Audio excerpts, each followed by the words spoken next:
There's just something about getting away to the Smoky Mountains. Step out on a hiking trail, zoom across a zip line, splash at water parks, shop till you drop, and say hello to the statue of our hometown hero, Dolly Parton. Discover the thrill of visiting the Smoky Mountains and reconnect with those you love the most in Sevierville, Tennessee. Learn more at visitsevierville.com. That's visit SEVIERVILLE.com. Meyer brand snacks promise the great value you expect with a quality guarantee in every bite. And summertime snacking is our most favorite snacking season of all because Meyer brand makes it deliciously easy. From new lemonade flavors to classic ingredients for backyard s'mores to creamy ice cream varieties like new limited edition Purple Cow by Meyer Very Berry Americana with ribbons of real strawberry and blueberry swirls waving in creamy vanilla ice cream. Stop into Meyer and discover big taste and bigger savings on Meyer brand summertime snacks. This podcast is a member of the Voices of Wrestling Podcasting Network. Visit voicesofwrestling.com to hear the rest of our great podcasts, as well as show reviews, columns, opinions, and updates across the world of wrestling. Very, very, very, Mickey, Mickey, Mickey, Fishy, Fishy!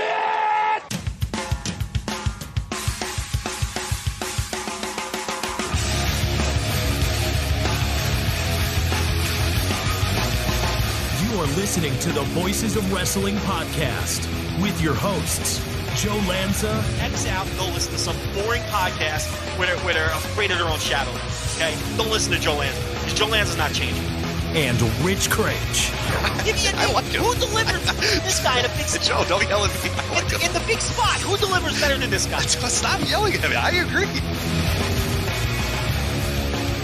And we are live here on the Voices of Wrestling Flagship podcast. I'm Rich Craich alongside, as always, the king of banter, Mr. Joe Lanza. Joe, what's happening? Live is the key word there. Live as live can be. A lot happening as we do this show live. Yeah, there's a lot of times where we sit here and I kind of close Twitter and close all this stuff because I go, you know what? I got takes and discussion with Joe that needs to be top of mind. But today might be a different one. This might be a keep that phone open to the side or keep a window open to the side because a lot is happening as we're recording this live. New things every second. Nick Gage is on AEW apparently. As we speak. Yeah. Tony, he knows we're going live. He calls in the big guns. You know what I mean? He's gotta. Because he gets the MDK gang out there. Yeah, he's like, fuck, what am I going to do?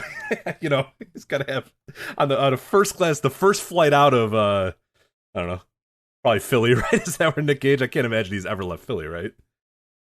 Or can he leave Philly? I was surprised he was allowed to leave right. New Jersey, but apparently he is. And he's going to be Chris Jericho's next opponent. Yeah. As MJF sends him through the fucking 7 tasks of fucking Zeus or whatever the fuck it's called. And the 7 tasks of Hercules, the 7. I forget if it was because I forget what it the some nerdy mythology nonsense. I don't know. But it's not the problem is I'm mixing him up with Drew McIntyre, and there's just too much. Because Drew McIntyre was talking about Icarus the other day, so I'm thinking Icarus, but it's definitely not Icarus. All right, it's the 7 labors of Hercules. Thank you. Okay, there we go. So he had to slay the Nemean lion. He had to slay. There's a lot of slaying going on. He had to slay the 9-headed Lernian Hydra. I know the Hydra. He had to capture the Serenian Hind. Okay. Now does Jericho have to face the actual wrestler Hydra or no? These are the labors of Hercules. Got it. Okay. Not Ray Fernandez either.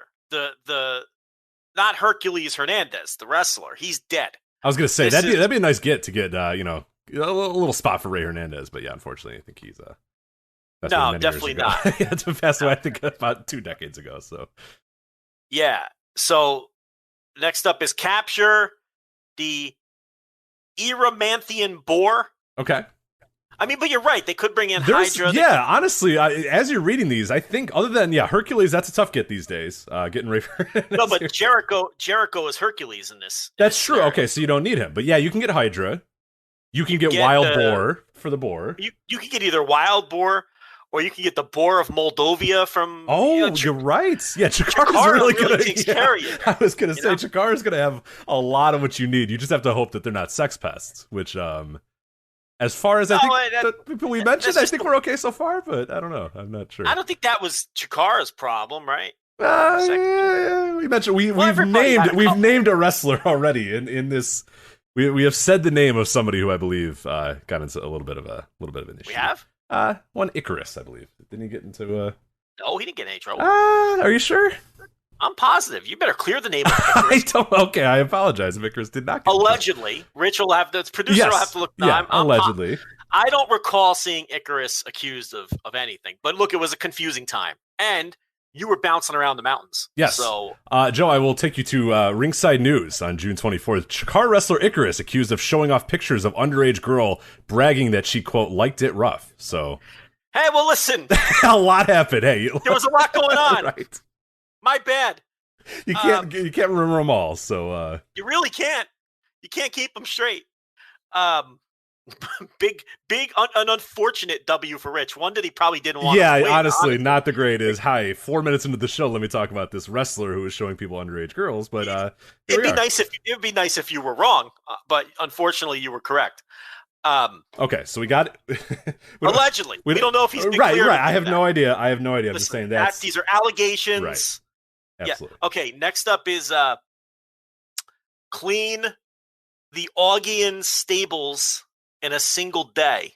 You got to get some horse act. What's an Augean? Augie. Okay, let's go through. Slay the Stymphalian birds. There's got to be some bird gimmicks. Yeah, just there, any sort of bird. Yeah, I don't.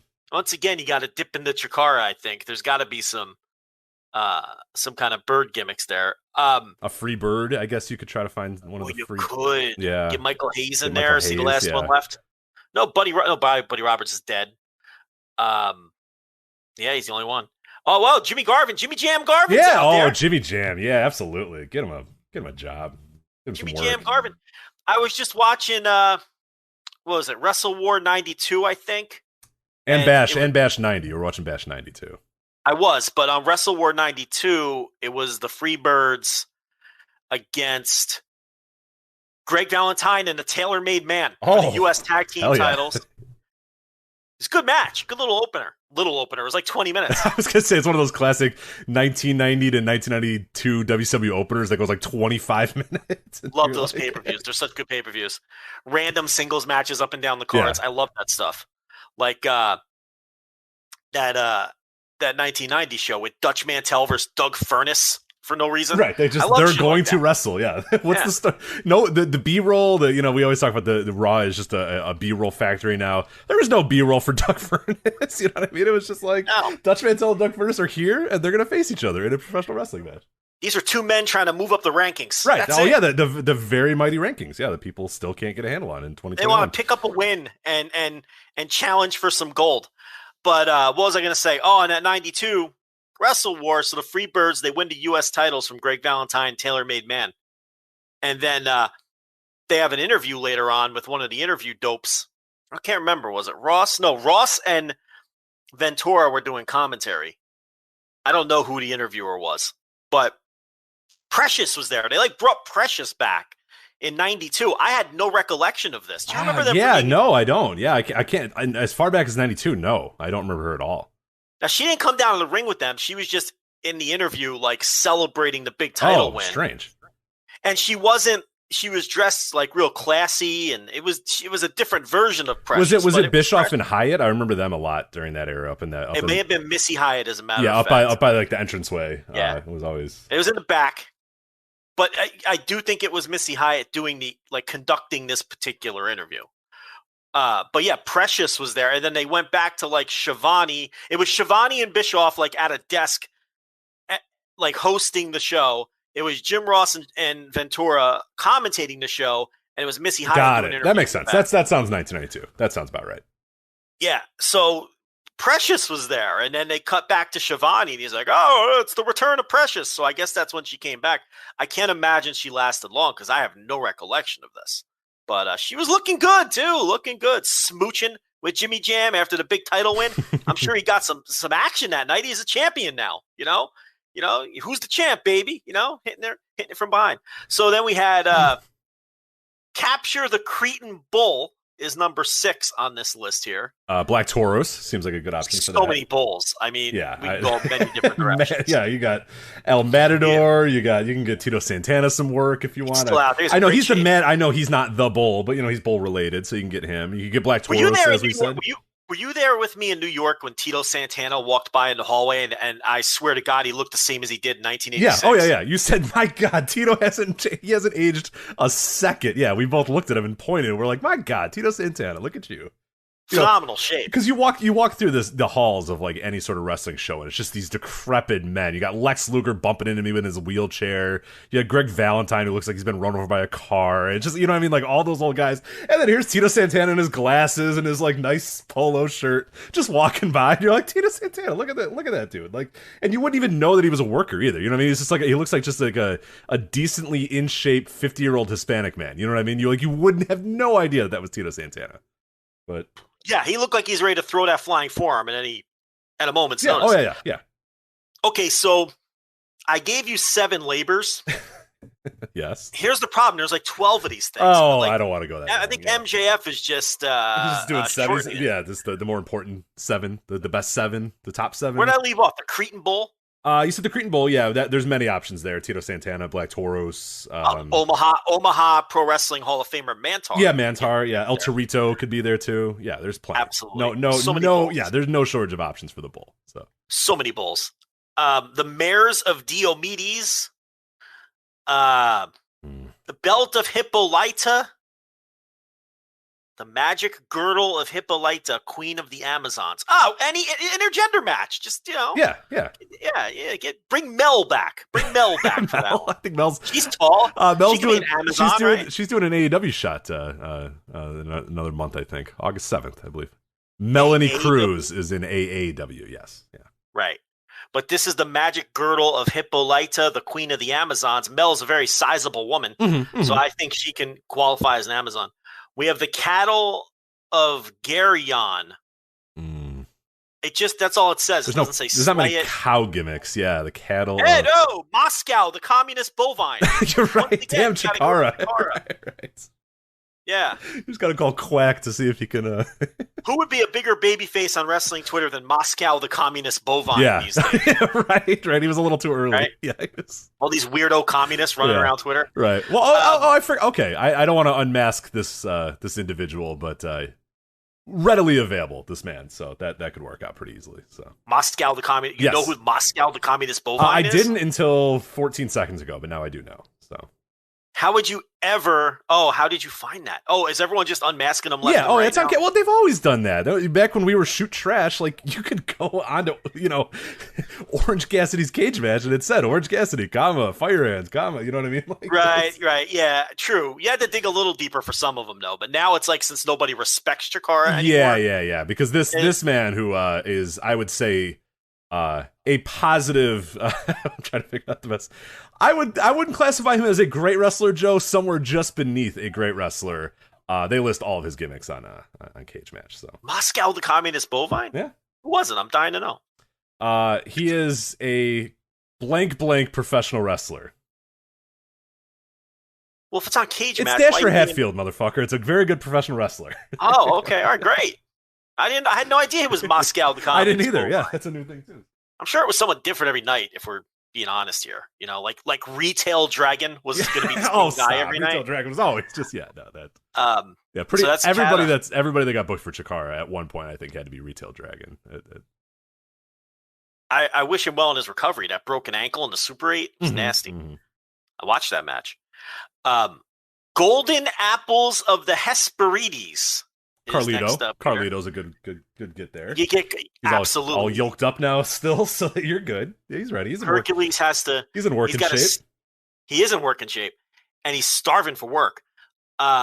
Here, Hercules has to steal the apples from the Hesperides. So he could just steal an apple. Like Carlito could be there tossing it up in the air, and he could just come by and take it and run off with the apple, right? Oh, yeah. The 12th here is Cerebrus. It's all it says. It doesn't say slay Cerebrus. It doesn't say fuck Cerebrus. Just something. Just interact with Cerebrus at any point. Okay. Okay, so the 12th and final labor was the capture of Cerberus, not even Cerberus. I'm probably mispronouncing all of these. We're giving people material. Cerberus. I think it's Cerberus, but yeah, that's it's Cerberus, the 3-headed dragon-tailed dog that was the guardian of the gates of the underworld. I could see why that's the last labor. Yeah, that's tough. That's a three-headed dog. It looks like a pretty vicious dog too. That's tough. That's a big time labor. I mean, that's not an easy labor. That's a labor you really got to work at. That one looks like, how do you go from stealing an apple? Right, I could steal the apple, and then it's like, oh hi, I am a vicious 3-headed dog. That's the size of. Yeah, you got to kill a 3-headed dragon-tailed dog that's the guardian of the gates of the underworld. It seems like a real jump in class. You know what I mean? Like, I don't understand how you go from stealing apple. Well, I see what they did. Maybe the 11th labor was something a little easier because it's like, all right, chill out a little bit. Okay, take a few minutes. You steal the apple. Then when you're done, breathe up, hydrate, because it's getting bad. Because you gotta face this dog now. So it's like the women's quarter hour on Dynamite. Set you up for the main event. You get the no comment.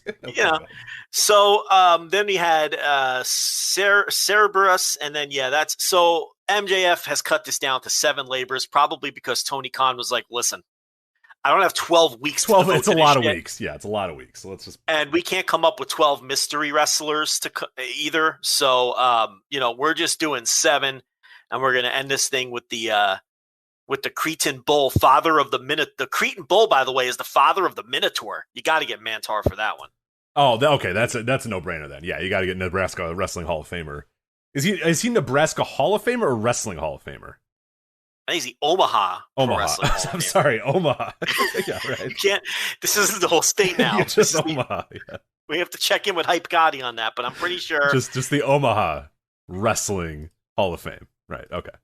Correct. Seems very. Were you there when he negotiated down the autograph for the kid in New York in the same hallway that we saw Tito Santana? Yes, I was there. Yes. So I think it started at 20. Yeah, please tell the story again, because there's people that have now listened, the new listeners, and I love the story. So go. The problem is I don't remember all the details. I don't remember. We knew the dollar figures. I don't know if we know the dollar figures anymore, but trust us when we say these are approximations, and the approximations were not very good for the bottom line of the story is this kid had like a steel like clipboard gimmick with 8x10s, and I guess he's just looking for autograph. He's an autograph collector. Okay.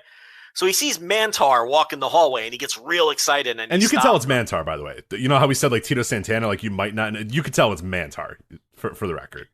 There's no denying that that's Mantar. So he shuffles through his thing. He pulls out the Mantar 8x10, and he's like, I'll give you $20 for an autograph, right? The kid offered Mantar $20 to sign his 8x10. So Mantar, like a pro wrestler, starts negotiating the kid up. He's like, I don't sign anything for less than 40 or whatever he said. The bottom line is by the end of this negotiation, he was signing it for $10. Yes. That's the and I'm crying. I can't, because we're 10 feet away. I'm crying watching this negotiation go down. As Mantar starts it, and the kid offers 20. Mantar bids him up, and then he ends up doing it for half of what the kid offered. The kid was great too, because if I remember correctly, he had the marker, and he just kept clipping the marker and putting it in the top of his little clipboard, and then slowly walking away. And he knew the game, so it would be Mantar was like, no, only do it for 40, kid. And he went, oh, okay, and then you could hear click, you know what I mean? As he's putting and then he slid it into the back of the clipboard, and then Mantar would go, 30. And the kid just, little by little, right, would get the pen out again. He'd say 25, and the kid would go, that's all right, start walking away. And like you said, after about 2 minutes, it was $10, and that kid walked over with a $10 Mantar autograph. The kid's just like, look, this is too rich for my blood. I'm not giving you $40. Right, and then so then he's like, whoa, wait. He kept doing that, wait. He's like, I'll do it for 30. I'll do it for 20. Then the kid didn't even want to give him the 20, so he's like, all right, I'll do it for 10. So, savvy negotiator Mantar. Omaha, Nebraska. Omaha Wrestling Hall of Famer Mantar, yeah. Yes, savvy negotiator. I'm going to call him Savvy Negotiator Mantar. Henceforth, that's a new bit that we're doing here on the show. Whenever Mantar comes up, and if you don't think Mantar is coming up again, I don't know. You are sorely mistaken. Yeah, you are sorely mistaken. Okay, he is now known from this point forward as Savvy Negotiator Mantar. So, yeah, he would be the what fucking labor was that? He'd be the 7th labor, the Cretan Bull. So, there you go. Those Augean stables look like they're giant rock tablets that he had to lift.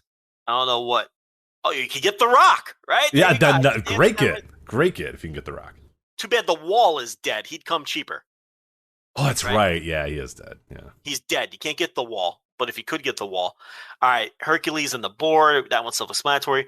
Hercules capturing the Serenian hind. We didn't know what that was. It appears to be some kind of elk or deer that he's capturing there. Okay. So, again, I think we got to think Chikara here for the Serenian. Well, what about Barbarian used to wear like the elk? It's true. Horns, right? Yeah, he's probably got those somewhere in the... Yes, that's true. You can get Bob Arion for that. And that's a story from, well, I blew the punchline already, but that's a story from Jovember to Remember. You may not know this story, Rich. Now that you know the punchline, it won't be nearly as funny. But early on in ECW, Todd Gordon is getting phone calls from all kinds of wrestlers because they knew they had TV. Yeah. And all these guys in between gigs want to be on TV. So he has a wrestler call him up. And this is telling a joke backwards. But he has a wrestler call him up. A classic storytelling device is tell a joke backwards. Tell a joke backwards. And then explain the joke for 10 minutes afterwards, yeah. So the guy's like, yeah, I've been on TV. He's like, well, who are you? He's like, I'm Bob Arion. And Todd Gordon's like, who the fuck is Bob Arion? He's like, what's your gimmick name? And the guy's like, Bob Arion. And this went on for like 10 minutes until it clicked in his head. Oh, Barbarian. You're the Barbarian. Because he couldn't pronounce because, you know, he's got to act. Anyway, that's telling a joke backwards. That's how the Barbarian tried to get booked on ECW in 1990. Well, they should have booked him. Did they book him? Did they end up booking him? No, I don't think he ever got booked. Idiots. Yeah. Bob Arion. I think Bob Arion ended back and Rick O'Shea. Yeah, that's a good. Yeah. Bob Arion. That joke, by the way, $5 tier. If you want to hear that again, yeah. It comes across much better on Jovember to Remember because I don't do the punchline before I tell the story. So that bit got over big time when that episode came out. That's an early episode too. So those are the labors of Hercules. I don't know how we even got on the topic of the labors of Hercules. I was just talking about, because, he's got to bring out the big guns this week. He's got Gage is labor number 2. Yeah, he's got Hikuleo out there too. Just as we're recording this, you got Hikuleo out in the crowd. I mean, it's what? Yeah. On Dynamite? On Dynamite in a Bullet Club shirt. All the stops. I wouldn't be surprised if out there? Yeah, I wouldn't be surprised if The Rock, Dwayne Johnson, shows up today. He's so Hold scared. on a sec. Hikuleo of New Japan. Yes, wearing a Bullet Club shirt is in the crowd at All Elite Wrestling's Dynamite. The tall fella. Yep. The tall brother of Tama Tonga and Tonga Loa. The son of Haku. Yes. Speaking of the Barbarian, or Bob Arion. Right. Faces of Fear. Yeah. WrestleMania 7 versus the Rockers. Great opener. Absolutely. Tremendous match. They weren't known as the Faces of Fear then. No, that's a WCW. Same team. Yeah, WCW creation. Same team, though, So there you go. Yeah, so we'll see. Yeah, the Hikuleo in the Bullet Club shirt. Yeah. So he can't come out on like Dark Elevation and like lose to Ethan Page, right? Like I don't think. Yeah, if you're established as Bullet Club, I think you're kind of you got to be protected at least a little bit. I'd imagine. It's a crazy week. I mean, you got Jay White on Impact. We'll talk about that in a bit. You got Hikuleo. Wrestling, man. Wrestling's cool. Wrestling's cool as fuck now. It sucked for a while, but it's getting cool again. That's cool. I like that. There's some other breaking news. Some janky site is reporting that Bryan Danielson has in fact signed with AEW. Yeah, let's unpack that. So that is, I think it's what Cassidy Haynes is the author, right? It's bodyslam.net is the first one that I saw. All right. With that. That's who is breaking the news. Right. I know we that we have Sean Ross Sapp who then quote tweeted that and said, I am going to look into this, and I would obviously trust Sean Ross Sapp a little bit more. No offense to Cassidy Haynes of bodyslam.net, but I don't know. What do you? Well, let's unpack that anyway. So yeah, continue with what you were going to say before I interrupted. Oh, I was just saying that, look, this is a live show, and all of this is happening just as we're beginning our show here. So you may be listening to this on, like, I don't know, fucking Monday, 5 days from now or whatever. And this might be all old news or out in the open. But for the live listeners, yeah, this is all breaking as we... Now, listen, there's been, obvious speculation in that direction for a long time with Bryan Danielson. The guy used to saying Bryan Danielson again. Every time I want to say Daniel Bryan, and for the longest time I would want to say Bryan Danielson instead of Daniel Bryan. Yeah. I remember we had that for years with Kevin Steen, and now, like, if he ever went away again, I would always just call him Kevin Owens. But yeah, it took this show about 4 years, I think, to stop calling him Bryan Danielson. So anyway, this bodyslam.net, I don't know anything about Cassidy Haynes, what their reputation is for breaking news, who they know, who they don't know. They're claiming it's a done deal. Just what we know about AEW and how hard it is to get information out of that company. I don't know who the hell they would have talked to, who would have provided them that information. Here's the report. I got it in front of me. There's not a ton in it. It says, I'm not going to read the whole thing, but it says that the source claims he's locked in, quote unquote, and 100% already signed. And his demands were wanting to work less dates for comparable money, presumably comparable to WWE Money. He wanted the ability to be able to work in Japan, and he wanted creative input on his character, all of which he got. And that there are tentative plans in place for Danielson's AEW debut, and that's pretty much it. All of those things are kind of known that he was looking for. The less dates because he wants to be home more with the family. He obviously is dying to work in Japan. We all knew that. He asked WWE for that, or they offered it, something like that. There was something going on where they were going to – remember that when they were negotiating with him before his contract came up? I recall – offering him the ability to work in Japan. Right, so, and that was, I mean, they that's something that they have, and people have reported that they've kind of floated to various people. Brody Lee mentioned that as well. Triple H said, hey, pal, I'll get you work from, for New Japan. And Brody's like, how are you going to, okay, but I don't think you can actually do that, but that's fine. Like, so I don't know. Yeah, I don't remember if we ever got the specifics of it, but yeah, that was floated around when he eventually resigned, that was an option that he would be able to, wrestle in these various places. And obviously none of that came true. Both, somewhat because of COVID, but also related to just, they just never had any interest in doing that. They, as we said, brought him back immediately. He was just doing bullshit pretty quickly thereafter, had to turn heel and all that sort of stuff. So it ended up not being a very good and very fruitful run. And yeah, we talked about it a few months ago when he was back on the, hey, I'd like to wrestle in Arena Mexico. I'd like to do this. I'd like to do that. I'd like to do that. And it's always like, all right, I mean, you can. There's a company out there that will probably listen to you if you say, hey, let me work CMLL, let me work New Japan, let me work X, let me work Y. I mean, if you want to do that, if you really want to talk the talk, there's a company out there that I think will allow you to do it. So, or you don't need a company, you can just go do it. Yeah, right. Just do it. Yeah, just say I quit and then go do it. Just show some guts and go do it. Stop talking about it. Show some guts and go do it. But no, yeah, I think in this recent negotiation where they didn't sign him, they offered him Japan. I recall reading that. Oh, I see. Or somewhere else. Yeah, maybe. Like that was part of it. Like, yeah, we'll let you work New Japan or whatever. But obviously, he did not resign there. So, I'm not. We're having fun here. I'm not trying to besmirch Cassidy Haynes. For all I know, this is a solid as a rock scoop. For all I know, a half hour into the show, it might be confirmed by, a Sean Ross Sapp or a Dave Meltzer or a Mike Johnson or Wade Keller or whoever. But yeah, who knows? I mean, so let's talk about it. Obviously, you have a chance to bring this guy in. You bring him in. I mean, unquestioned. Yeah, no, not even a doubt in my mind. If he's interested and wants to do business and has demands that are easily met, like I think all the ones that they mentioned in that bodyslam.net report, I think are all easily met demands if I'm Tony Khan or AEW. Sure. Yeah, no problem. Yeah. So, I mean, obviously you're on the phone with that guy, the very second his contract is up. And even before that, honestly, when you're talking about a guy of that caliber, and now, Sean Ross Sapp reporting today as well, today being Wednesday, which is the live airing of this show, was Wednesday this week. that CM Punk is also talking to AEW.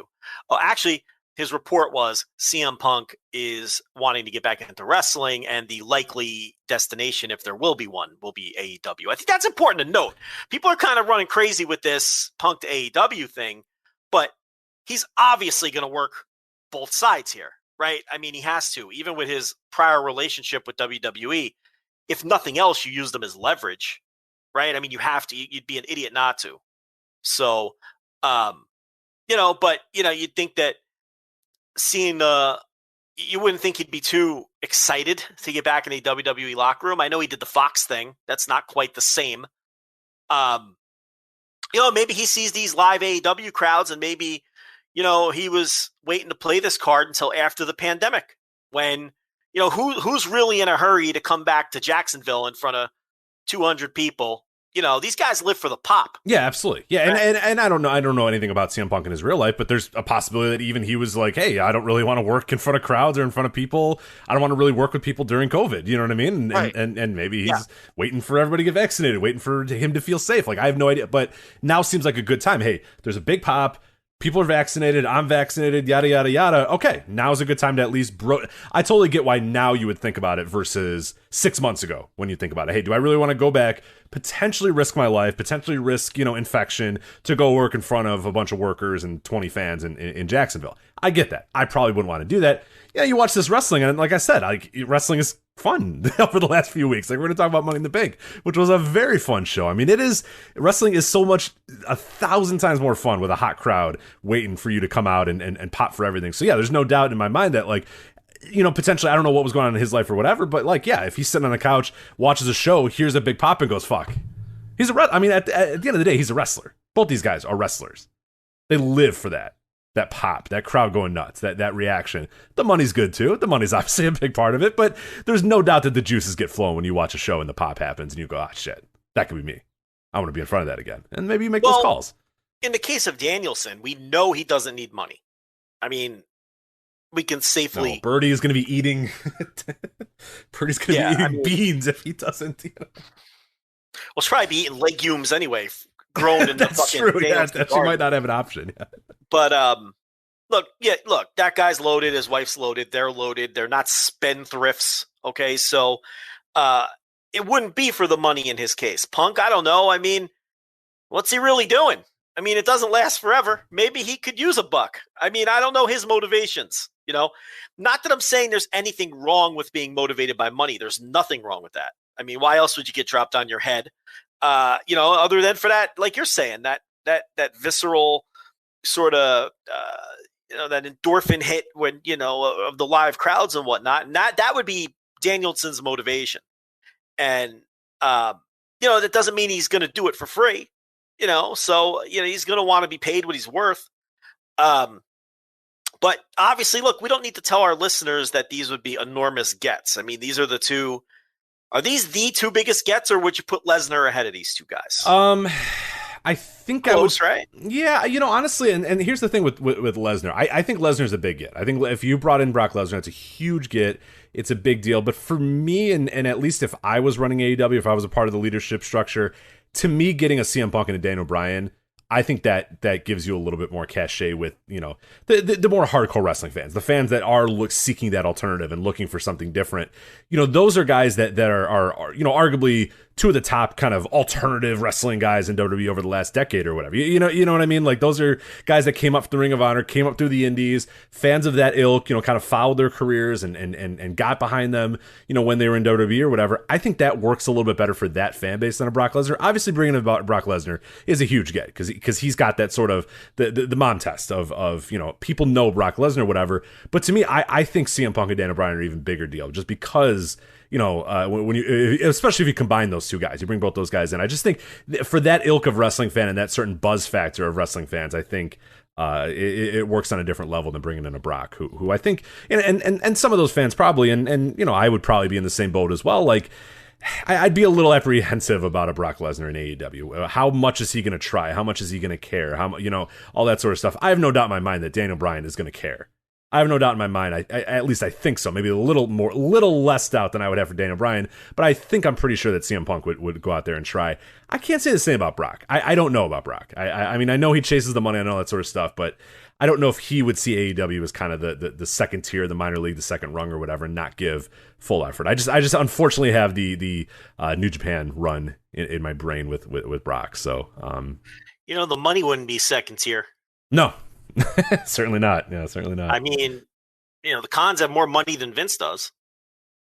But I think the three of them, for the existing fan base, in order of excitement, I would rank them Punk, Danielson, Lesnar. For wrestling fans who may not necessarily watch AEW today, but they're already wrestling fans. I'm not talking about the mythical casual fan or the mythical creating of a new fan. Wrestling fans who just don't watch AEW for one reason or another. I would rank them Lesnar, Punk, Danielson in that order. Lesnar would bring in those UFC fans who maybe like wrestling but don't watch it on a week in, week out basis. They'd at least check out and see what he's doing. WWE fans, I think, would check out. WWE fans who don't normally watch Dynamite would turn on Dynamite for any of the three. I do think that, at least to see what they're up to in the new place. I don't know if you then are able to convert them into, weekly viewers, because some WWE fans are just dyed in the wool. They like that style. All the things we complain about, they love. Like, they like all of the shit that we constantly complain about. Right, we're going to talk about a match a little bit later where I think you and I both think it was boring as fuck, but those fans think it's a match of the year contender, and there's almost no middle ground between that. Yeah. So, those fans, I don't think those people are ever going to be AEW fans, but I think all three of those, I don't even know why we're talking about Lesnar. He's not even on the table here. But as far as the other two, I guess it's a good question. I mean, since there's really not much to talk about in terms, look, everyone knows these are big gets if they get them. Okay, I don't even know we don't even need to break that down. So let's have some fun with this. If you could only have one or the other in some hypothetical scenario, you take Punk or you take Daniel Bryan? That's an interesting question. To me, honestly, it is very difficult. And these are two of my all-time favorite wrestlers, two of my top tier guys. Honestly, when as you were saying that question, I in my brain I said, just whoever you think of immediately, that's your answer. That's the person you're going to do. Don't mull over it. Don't think about it. Do any of that. Like, as you're saying that, I'm thinking, okay, here's my answer. Boom, right away. And I went to Punk right away. And I think the reason I went to Punk right away is I think AEW has a lot of great wrestlers. Do they have anybody that's on the level of Daniel Bryan? I don't know. They have Kenny Omega, who's on the level of Daniel Bryan. They have the Young Bucks, who's on the level of Daniel Bryan. They have all those sort of guys. And there's arguments to be made that depending on what you get out of Bryan or what Daniel Bryan is in 2021, that maybe that list becomes a lot greater. Maybe there are a bunch of dudes, depending on what you think of Daniel Bryan in his current state and what he's capable of doing right now, which I don't know. I don't know if we fully know what he is capable of right now, because I don't know that we saw the full Daniel Bryan in 2021. But assuming that what we've seen of him in recent years is what he is, that commodity to me, I mean, again, Daniel Bryan is an all-time great, one of my favorites of all time, but what we have of him right now, I think AEW has that in some way. There are guys that can do similar stuff to what Daniel Bryan can do. But we've talked about it a lot. People say, oh, AEW's this, AEW's that, AEW, yada, yada, yada. What AEW is more than almost anything else is a promotion.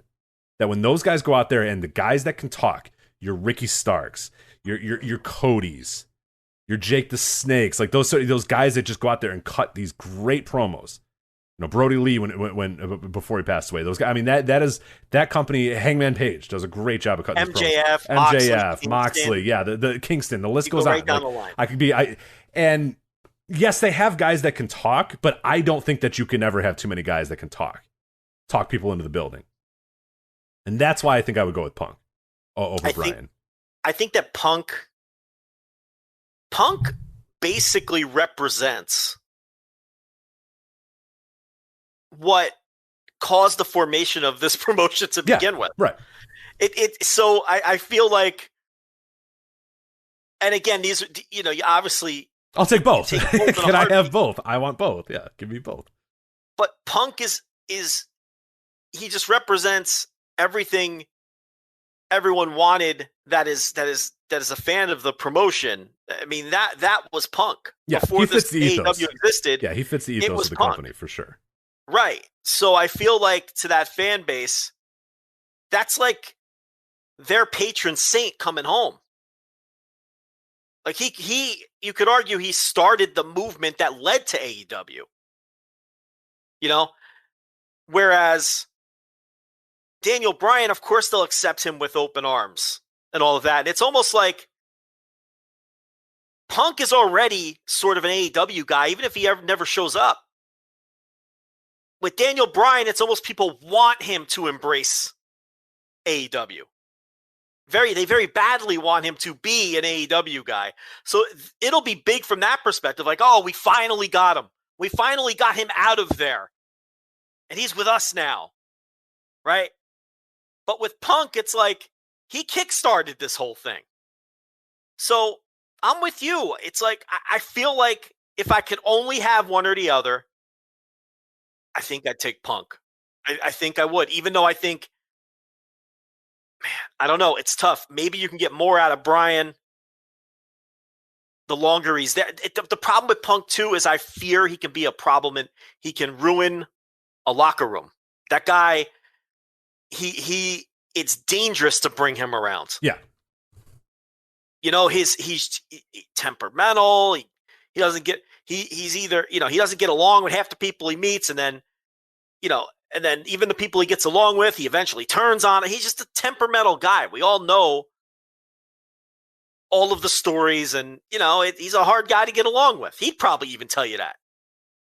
That's where you worry about Punk. You don't worry. Bryan, you don't have any concerns of that. He's going to come in. He's going to be happy.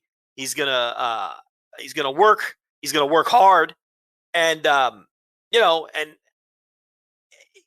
that you don't have to worry about him, sullying up your locker room chemistry.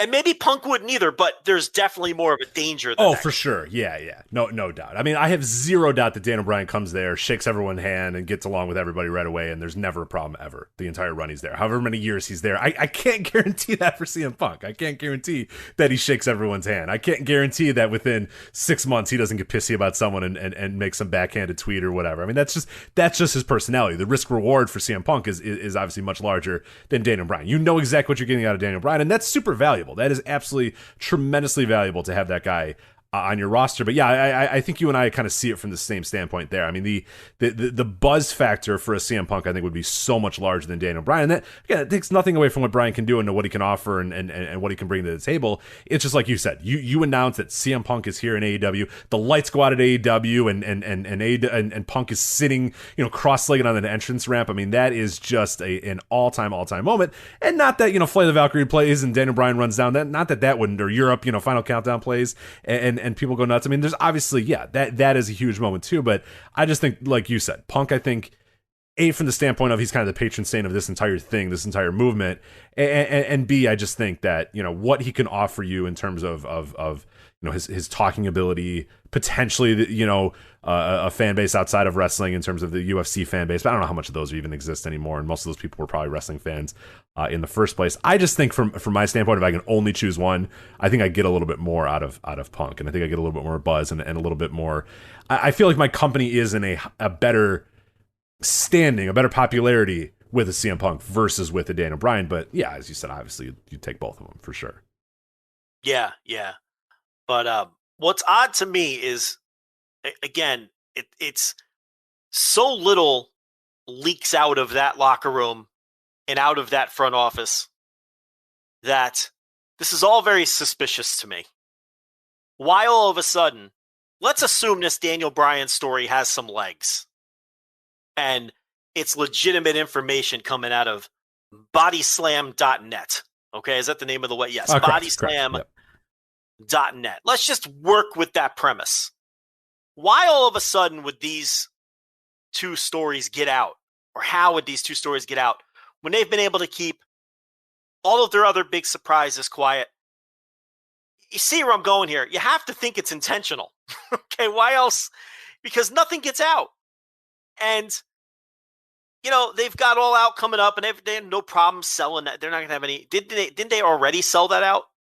I mean, there's nothing left. Oh, for that All show. Out, yeah, All Out's done. I mean, the week obviously they're doing the triple shot in Chicago, and I think there are still tickets available for Resurgence and tickets available for Dynamite too. So yeah, but All Out is very much sold out. Yeah. So immediately you would think, all right, well, you would leak Punk because then maybe people in Chicago would buy all your tickets, but they've done that already, right? And maybe you say, for the pay-per-view at least, unless maybe more rumblings come out about Dynamite or Resurgence or something like that, and then in which case maybe you want to increase. People, I'll just buy tickets to all 3 shows because I don't know what's going to happen. Punk might show up on any of those shows. That's a possibility. Or you leak Daniel Bryan because, we got to sell these tickets for this gigantic tennis stadium. But they've sold them all already. Yeah. So it's like, if you want to be conspiracy theorists and say that they're leaking this stuff on purpose, like, what's the point? What are they gaining by leaking this as opposed to bringing these guys in as a huge surprise somewhere and popping people that way? Is it to drive up TV ratings so people think that they can show up on TV in a given week? Is it to drive up the pay-per-view number, thinking you can squeeze, 30, 40, 50,000 extra pay-per-view buys for All Out if people figure there's a Punk Chicago connection and there's finally some smoke to the fire for once, other than people just wanting to connect to I don't know the reason you would do it, but it's odd to me that their 2 biggest gets, if they do in fact get both of these guys, and it's possible they don't get either of them, but this would be their 2 biggest gets yet, and these are the 2 that get out? Isn't that a little weird to you? It's strange. It is definitely strange. And as of this recording, I should note here, as of actually when we started this segment, Cassidy over at bodyslam.net has updated his news, and he says, exclusive tentative plans for Daniel Bryan's AEW debut. So here's what we have now. Now we're getting into some specifics, which makes me a little more, I don't know. Yeah, this is good. So yeah, I don't know. It says, quote, additionally, we were told tentative plans creatively for Bryan Danielson's AEW debut. As of the time of this writing, the plan is for Bryan Danielson to make his AEW debut on September 22nd when AEW heads to Arthur Ashe Stadium in New York City. So the plan was to hold off debuting Danielson until after all of their plans for All Out are wrapped up and to bring him in after the pay-per-view. However, but the news of CM Punk's potential AEW debut may have caused plans to change. So we can tentatively expect to see Bryan make his debut when the company makes their huge debut in New York. I gotta give at least a little bit of a tip of the cap to Cassidy Hayes, because so you see how plans changed in that article is linked. Yes, I click to it and it goes. This is a man after my own heart. If you click plans change, it goes to a Pro Wrestling Tees store where bodyslam.net is selling a shirt that says plans changed. So, oh well, tremendous. I mean, I gotta at least give it up for that. That's good stuff. Yeah. Is Cassidy Haynes even a dude? That's a unisex name. It is a guy. And I will say, Sean Ross Sapp said in the reply to this, I haven't confirmed it yet, but I've known Cassidy to have many contacts in AEW. So that's at least a semi-stamp of approval from old SRS there. So okay, all right. I mean, I hope it sounds cool. Sounds fun. But the additional details, would someone give them that? I mean, I don't. Yeah, I don't know. That might be what I read as somebody who's done this now for 10 years. I read that as somebody in office, potentially with the initials TK, realizing that this got out and now maybe sending it to a few different people and putting down this exact information and then seeing if it's going to come out. You know what I mean? The leak to find the mole type stuff. I don't know. That just seems a little too specific. I don't know if I don't know. The old stooge bait. Yeah. Right. You know. You suspect it's X amount of people or these group of people, so you tell that group of people. I see what you're saying. Okay, so see what comes out. Yeah. So you think the Punk info is more solid, and TK might be thinking, all right, the Punk thing got out. I gotta find my rat. I gotta find my stooge. So why don't I tell 4 different people this Bryan Danielson thing?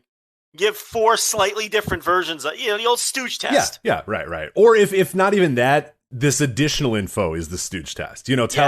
Tell these 5 people we're debuting him at Arthur Ashe. Tell these 5 people we're debuting him at All Out. Tell these 5 people we have no plans for him, and see what happens, see what comes out. And then you can at least come down to, okay, this guy's now reporting the Arthur Ashe. Now I know who's kind of doing the talking here. Yeah. Because the usual MO out of that place is when they're bringing somebody in, 2 people know. Tony Khan and the guy coming in. I mean, that's been the MO. So this is why I think this is all very bizarre that, come on, like Andrade is kept under wraps for the most part, but these 2 enormous stories are going to get leaked. It's just weird to me, I trust Sean Ross Sapp. I don't know anything about bodyslam.net. Never heard of him until today. So, I don't know. But obviously would be enormous gets. And maybe they see, if they are leaking this out, maybe they see more value in leaking these 2 particular ones out as opposed to keeping it under the vest for whatever reason. Sure. Ratings, pay-per-view buys, to sell tickets in the markets that are struggling. Right, because now, you're selling tickets now. So that's a different animal. Yeah, and they're not killing it in every market. Okay, they kicked ass in New York, and they're kicking ass in Chicago, and they're killing it in some of these other cities. But there's some cities where, now look at Miami. I mean, the first show right out of the gate, they didn't even sell it out.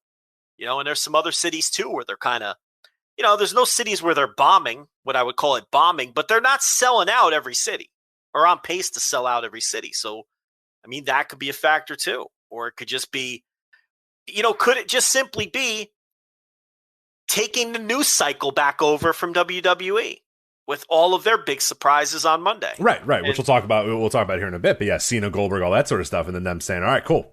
Time for us to get going here and get people talking, because we're not leading our show off with John Cena returning or Goldberg returning or any of that. We're leading off with Daniel Bryan and CM Punk. So maybe when maybe we would have led off with Raw if none of this. And that's the whole point of this stuff rules. Remember when how there's so many dorks out there that think this stuff sucks? Yeah. It's just absolute dorks. What are you doing? What would really rule is if a third company emerged with a billionaire and right. I mean, that's what makes this shit great. Yes. Jesus Christ, you moron. This is the best. This is what wrestling was awesome. When I was 10 the last time this wrestling was good like this. You know what I mean? Like, I was so young, I could barely appreciate it. I was 10, 12, 11, like very early days the last time wrestling was cool and fun and interesting like this. It's just like this stuff is so awesome. And even as a 12-year-old, I realized how awesome it was. I go into AOL chat rooms and be like, yeah, this guy's jumping here and that guy's doing this and Shane Douglas is coming here. And like, it was even in the later, even in 1999 when Jeff Jarrett, jumped from WWF to WCW, it fucking ruled. It was great. I know. He got a big bag of cash because Vince forgot that his contract expired. He still had the title. And, you get Punk. He comes out there, talks shit about WWE for 15 minutes. God. People would complain about that. Yeah. And it's like, he doesn't appreciate the job. I want everybody throwing shots at everybody. Yes. Yeah. I'm glad he doesn't. I want him to talk more shit. Why would you even bring Punk in if that's the whole point? Like, you want him to be an aggrieved asshole. Yeah, imagine Paul Heyman saying, can we take out the part where you call Eric Bischoff a dick? Like, I don't know. Like, what's the point? Right. Yeah. Like, no, fucking call him an asshole. I don't give a shit. Fuck that guy. Yeah. It's dorks. It's crazy. Just dorks. Daniel Bryan's dominating our poll, by the way, that you put up in the No Dopes chat room. Look, I get it. I think you can go either way here. In a lot of ways, they're both sort of the, I don't know what you would call it, sort of the, they're like the golden goose or whatever that phrase is of the AEW, of someone who, was a fan of AEW. These are the two, but I think Punk is just more the forbidden fruit than Bryan is. Yeah. Because again, for what he symbolizes to AEW, it's almost like AEW isn't complete until Punk shows up at some point. I know that sounds weird to say, but it's like, they can be successful and they can do all these great things and they can be this great company and everything that the hardcore fan has wanted and they can tick every box. But it's like, you're almost going to feel like not getting, if they never get Punk, that they just missed out on that one thing that would have completed it for the comic book goofs, for the Marvel nerds. No, like he's the good. This should be good as somebody who's definitely an expert on the Marvel universe. Go ahead. Yeah, go ahead. He'd be like the last gem in that fucking glove. Right? Perfect. Yeah, I was wondering how specific you would be because I know you don't know how to be very specific, but that wasn't bad. He'd be the last gem for the fucking glove that Thanos simply where you fucking end the world or what you snap. What is it called? The snap, and you fucking end the world. You know more than me then. Yeah, I guess. I don't know. Yeah, sure. Go with that. Yeah, he's like the last fucking gem. Like, it's Punk. That's why I'd give him the slight edge over Bryan, even if I personally might rather see Bryan there. That's the thing. So I think he'd definitely get a bigger pop. If they both got, equal playing field, same pay-per-view, same scenario, one of Punk's classic themes hits, whether you want to go with Living Color, AFI, I don't care who you go with. And then, or one of Bryan's themes hit. You go with Europe, Flight of the Valkyrie, whatever you want to pick. Who gets the bigger pop in a neutral city? I still think it's Punk. Yeah, I think that the start of a Cult of Personality, that crowd, just the roof is off that place. I don't think people would know AFI. Yeah, that's a tough one. Like hardcores know that, but it doesn't have much as much of an identifiable open to me as it doesn't because a lot of the people in the crowd aren't going to know that, associate that song. Think about what CM Punk. Last time CM Punk was in ROH. Those are early ROH people. He was done 2004 or 5. Like, you know what I mean? Like, yeah. Whereas Final Countdown, you got many people that still know Final Countdown. Especially when he came back after that last round and he got fired by WWE or whatever. So everyone's gonna know Cult of Personality. Yeah. That's, you know what I mean? And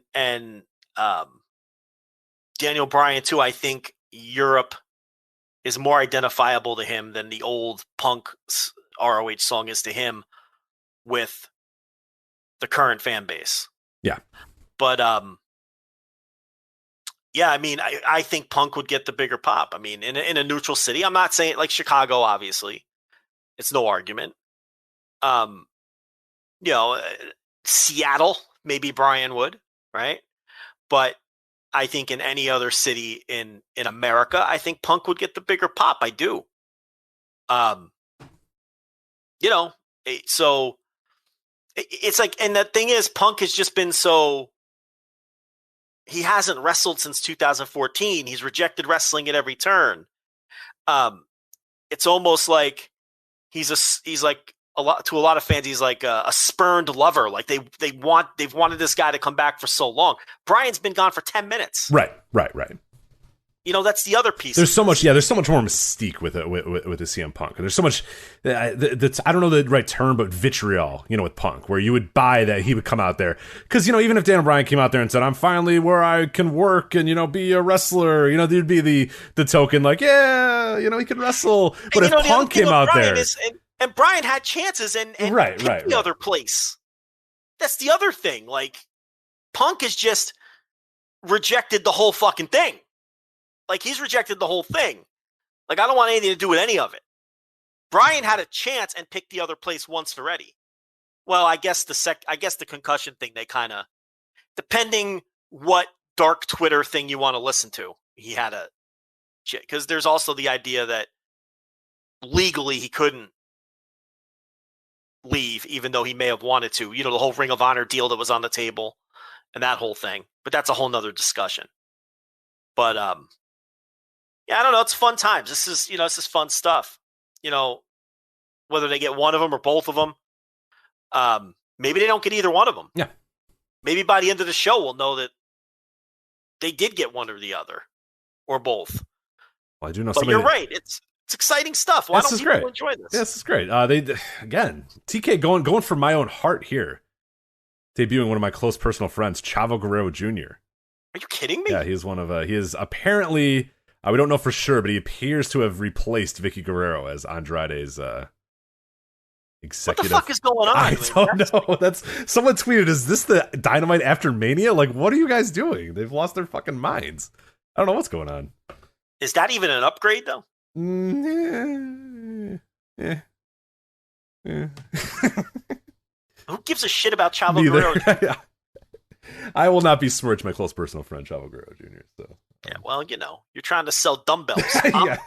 I'm just watching wrestling. Yeah, I for the purposes of my shoot business, I cannot comment on Chavo Guerrero's. Current. So Joe, take the floor. What do you think about Chavo? Yeah, I don't know. I mean, obviously, I'm going to watch the show later, but I mean, I got to sell some barbells, so I can't talk shit about Chavo. So yeah, I don't know. Why doesn't Andrade why does he need to have a manager? Yeah, I don't know. I'm not sure. Why doesn't he just have Alex Abrahantes or whatever? He does a nice job. Yeah.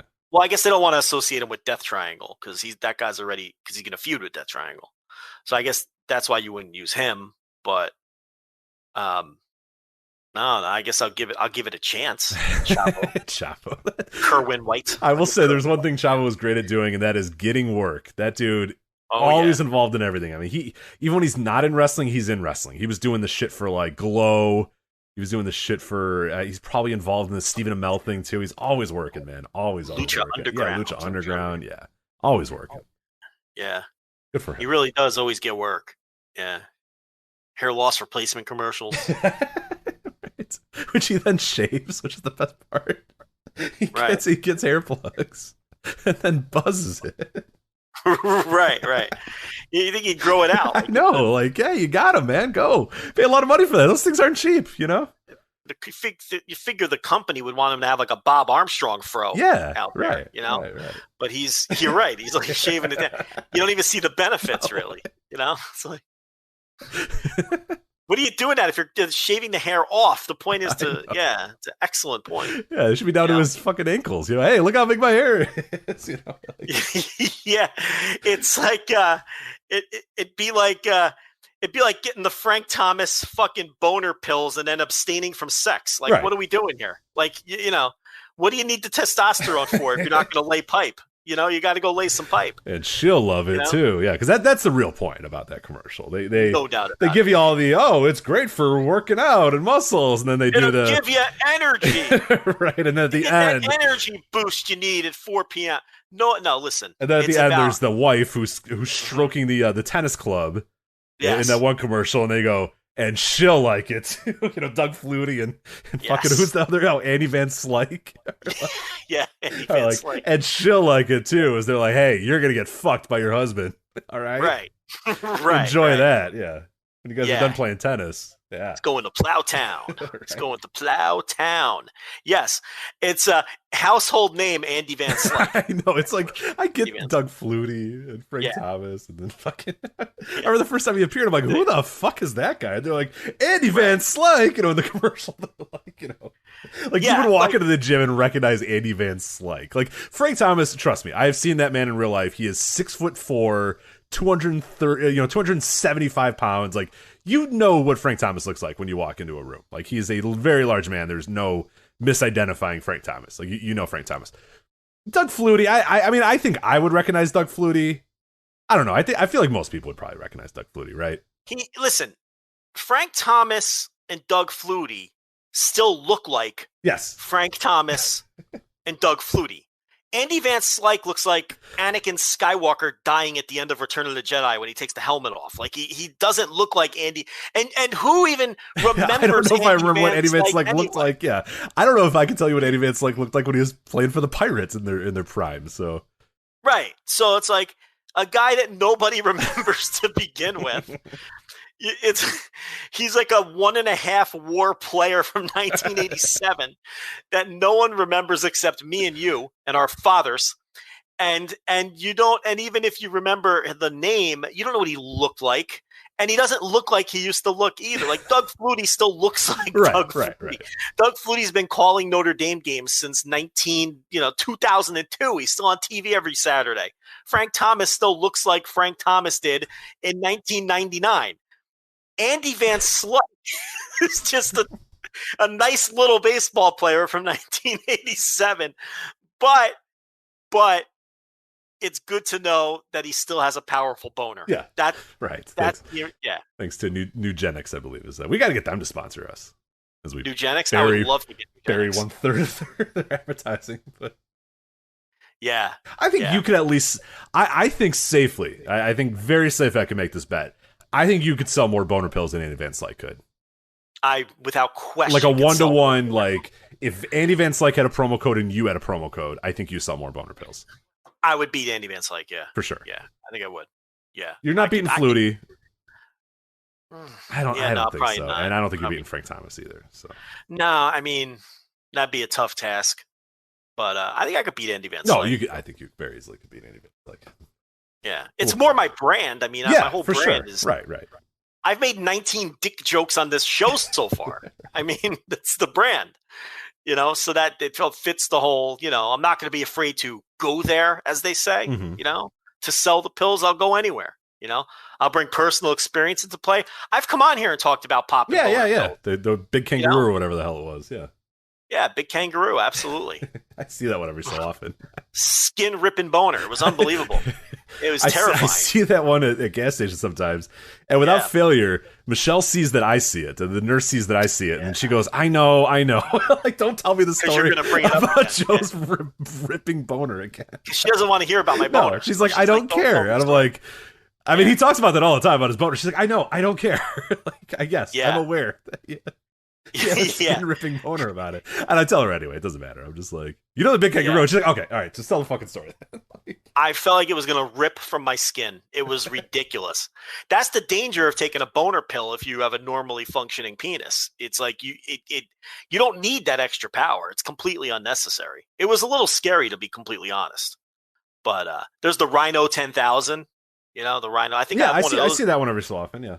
I got one in the drawer. I'm terrified to pop it though, because it's a giant capsule with these little balls inside. Yes, I have seen that. You can see the pill. I think through the box, or at least it's like a clear box or whatever. When I'm at this like gas station around the corner from me has it, and I'm just like, I always look at that like, man, I don't know, like that's tough. Yeah, that's tough. That's a big pill. What's in pill. That thing? Like, I don't really want to know. It's a big pill with a lot of little pills inside, and you can see them because it's a capsule style. Yeah, it's like a Tylenol where you see the little balls inside. Those kind of Tylenols. Yeah. This is like twice the size of that. I'm not even sure I could swallow this thing without like extra effort. It's huge. And then it's got the hologram of the rhino on the fucking box art, like a charging rhino coming at you. Yeah, that might be much. Yeah, too much. Which is the kind of imagery you want, honestly, if you're looking for boner power. You want a charging rhino. That's a good idea. Probably a better idea than the kangaroo, right? Like, what's with the kangaroo? Yeah, more jumpy, more kind of quick twitched, you know what I mean? Versus, the rhino is just, the rhino's just all power. Just brute force and power. Yeah. It's honestly a little intimidating. I still haven't taken it.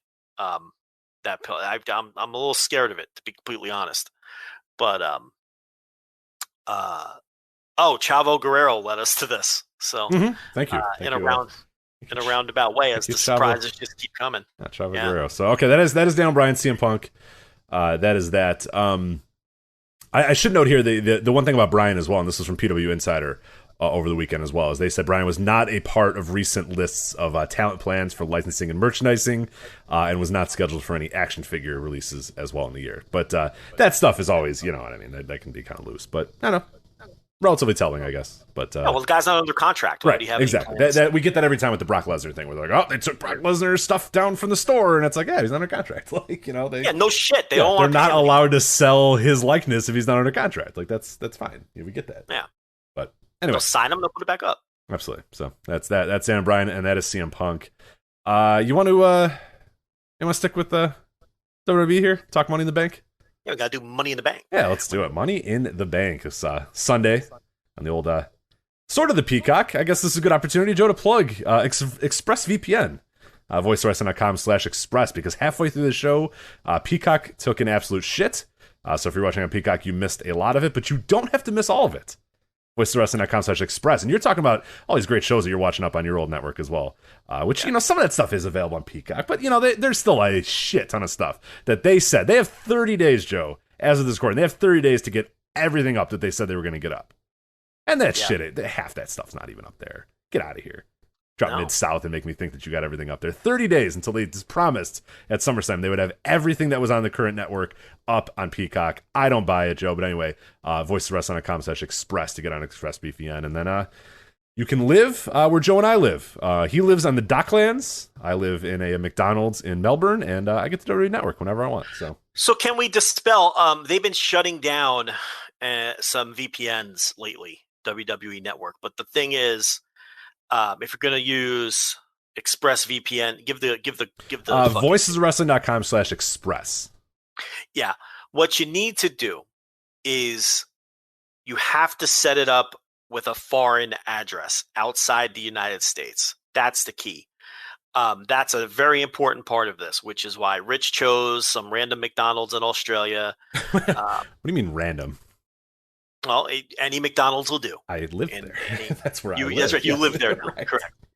But yeah, you have to pick a foreign address. As long as you do that and you pay with PayPal, okay, you should be good. Where people are getting nabbed is they're either using a free VPN, which are easier to detect, okay, and this is a pay service, but you're going to get what you pay for here, or they're not setting they're still setting their address to an American address because they're paying with a debit card or something, and the address has to be linked to the debit card. That's you're probably going to get caught at right. some point. You're letting them know that you're from America, and they're going to know that you're. And you're not breaking the law or anything, but they're going to prevent you from logging into the network through the VPN at that point. So use the foreign address, pay with PayPal, and you should be all right because. All these people are getting nabbed. I have not. I watch every day. I log into the network every single day. voicewrestling.com/expressvpn. And just Express. I suppose I can make it ExpressVPN too, but just leave it Express. Yeah, I'm confusing everybody. I can do both, but all right. Use Express. Use /Express. That'll work a little bit better for you. Yeah, and So if you want the full powered network that doesn't die in the middle of a pay-per-view for 20 minutes. Now, what they missed was some hilarious Matt Riddle comedy when the network dropped out this past Sunday, and then the beginning of the I think men's Money in the Bank match. I think only entrances. You and I didn't have to worry about. Yeah, no problems at all. I think it went through as far as I could follow on Twitter. I think it went through the hilarious Matt Riddle comedy that was just a barrel of laughs. I can't even recreate it. It was so funny. Obviously, if you're on the network, you could have seen this amazing comedy. That happened, but yeah, I think you got all the way through the entrances of the Money in the Bank, and maybe the first minute or two, and then Peacock came back after that. But you missed some good stuff. You missed entrances and a great comedy segment. So, and you're missing all the other shit that was on the network before, and that they claim that they're going to put on Peacock, but you and I know that they're not going to put on Peacock. That they're never going to put on Peacock. Yeah, and the great organization. Yes, because Peacock's organization is pretty terrible. So, yeah, unless you know how many seasons the King of the Ring is. So, listen. As I've said, I don't think I'm ever switching to Peacock, even if they get everything up. It's just I'm willing to pay a little bit extra for the VPN and all to have the original old school network. It's just so much better. But anyway, Money in the Bank, which once again had technical problems on Peacock, but not the original network.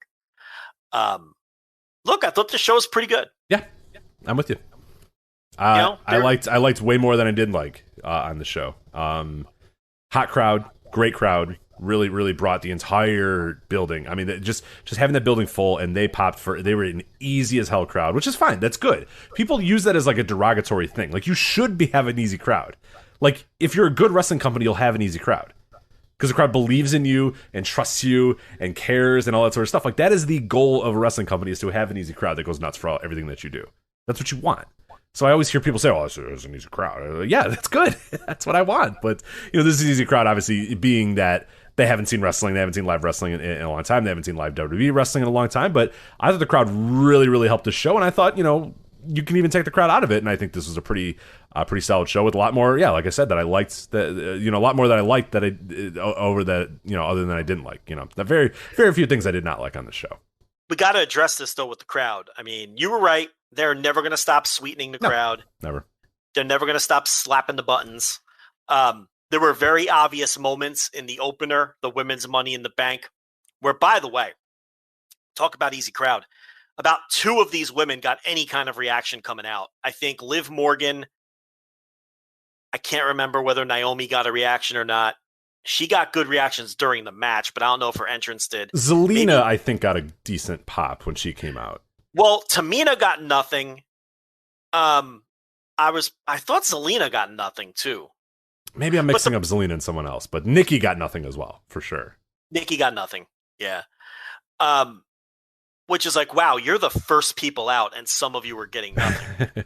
But then during the match, it was so obvious that they were doing shit with reactions because like Tamina would hit an offensive move and it would go boo, that fake boo, where it's so obvious it's fake. And then someone would do something to Tamina and you'd get the fake vacuum cheering. Yay! And then Tamina would do something and it would go boo for the same length of time, for the same tone. Like, they don't even mix it up. They just have one boo button. Yeah, like I said, there's a guy at the desk and there's a giant button that says boo and then a giant button that says yay. And they just click it. Yeah, I love it. It comes across like such shit. Like, it's so, and it's distracting. I saw someone tweet this and I completely agree. It may have been Garrett Kidney. Let's give him credit anyway. But I think he deserves it. Yeah, Garrett deserves it. Give it to him. I'm 90% certain it was him, but I saw his tweet and I was like, motherfucker, I agree completely. When I watch WWE shows now, I am totally distracted by watching the crowd to see if the crowd reactions match the actual crowd. Right. It's distracting to me now. Like, I'm watching the crowd to see, okay, are these people really booing? No, everyone's just sitting there. No one's making this sound that's coming out of my speakers. This chant, no one's doing it. So you can easily tell when they're pressing buttons by just looking at the crowd. They're sitting there bored. They're all looking at their phones. No one's mouths are moving.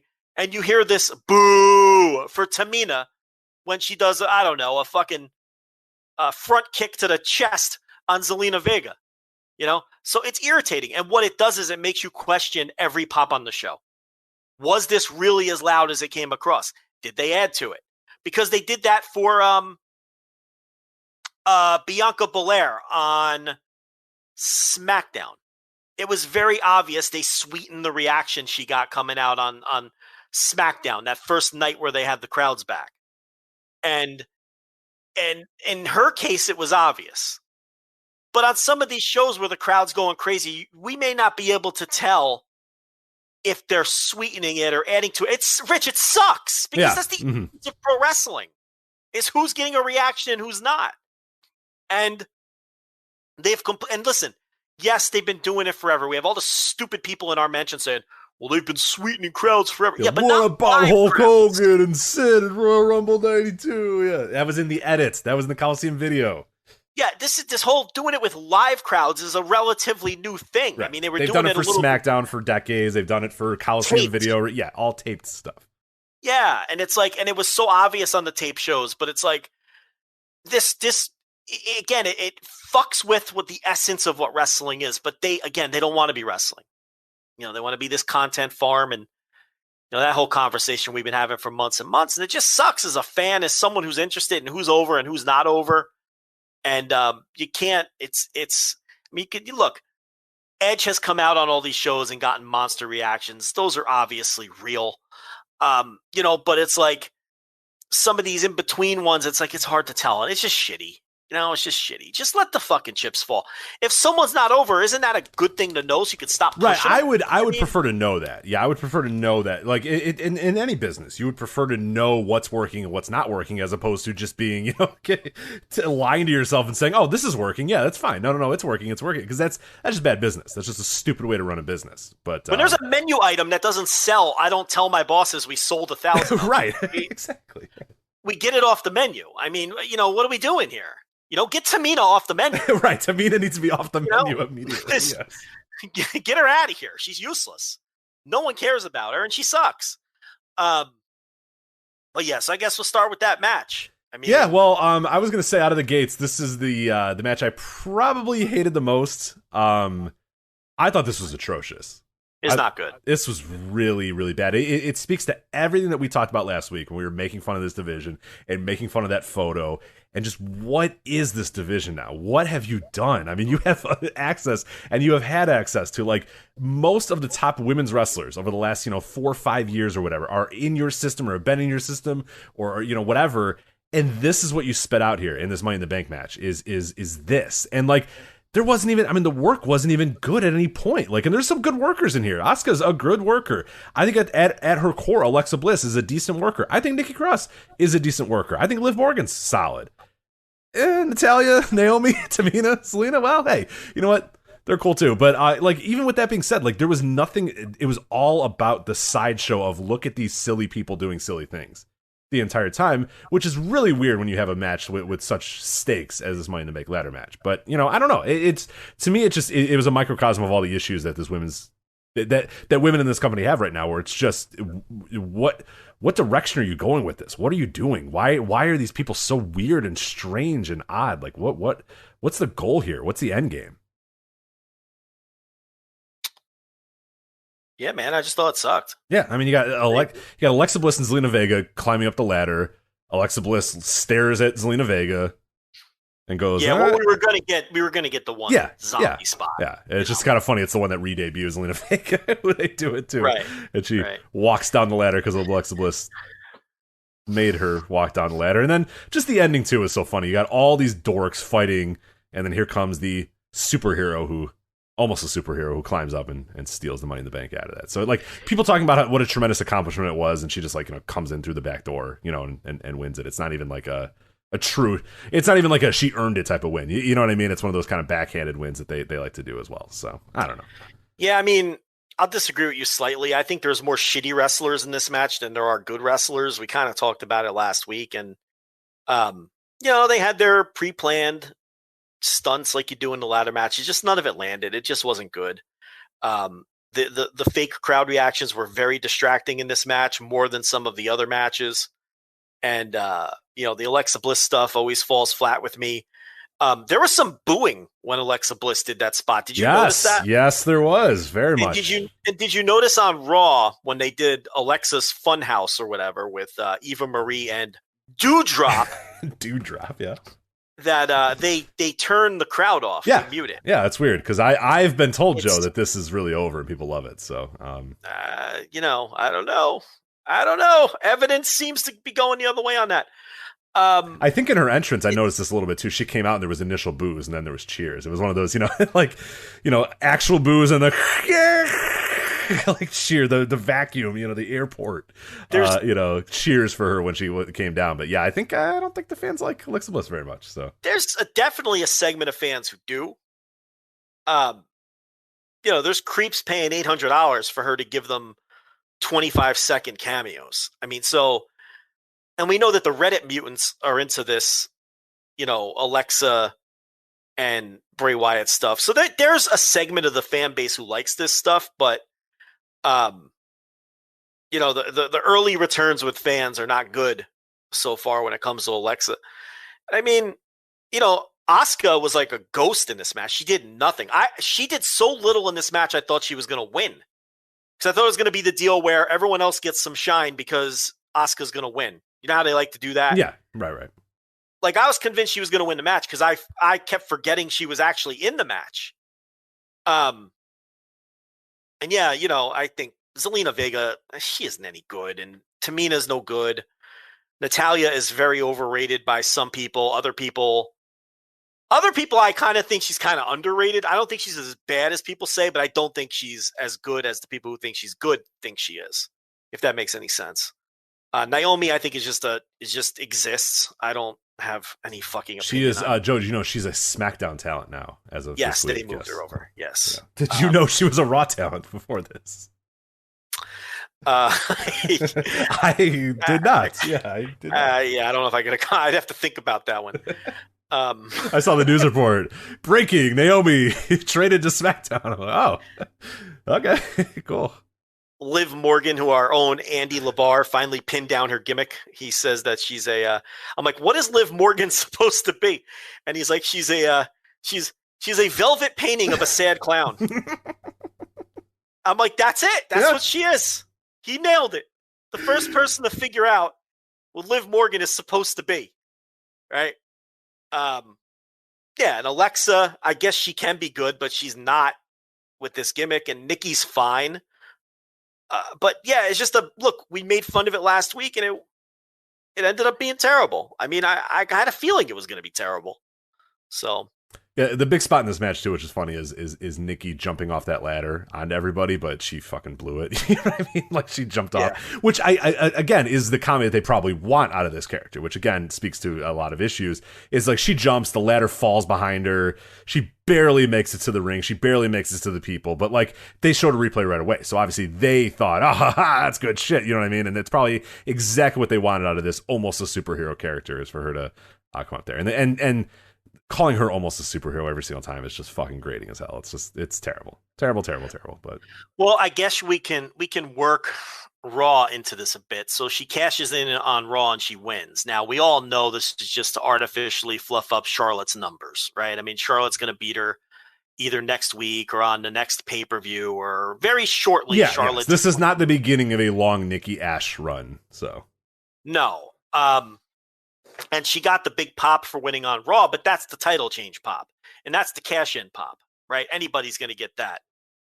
The character, good for her. She probably extended her WWE career by years with this character, or there's at least a chance that she has. Do I think this is going to catch on and be some kind of big draw, even with kids? Or no, I do not.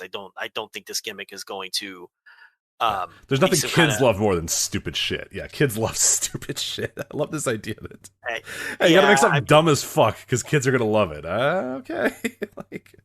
I mean, Hurricane worked. Hurricane worked, I guess. Did it? Did it? I mean, he did he that. He got a lot of money out of it. He got a job for it, but who watched because of the Hurricane? I mean, I'm not suggesting it was like a main event gimmick, but for its place on the card, I think it was over. More so than some of the others they've tried. Sure. I would agree. Yeah. Like shit, it was not over. Who are the other? They've done other superheroes. Can't think of them off the top of my head, but it never works with the exception of Hurricane, I guess. And again, at that, he's just a lower mid-carder. Anyway, he's a successful for being a lower mid-carder. So, I don't know.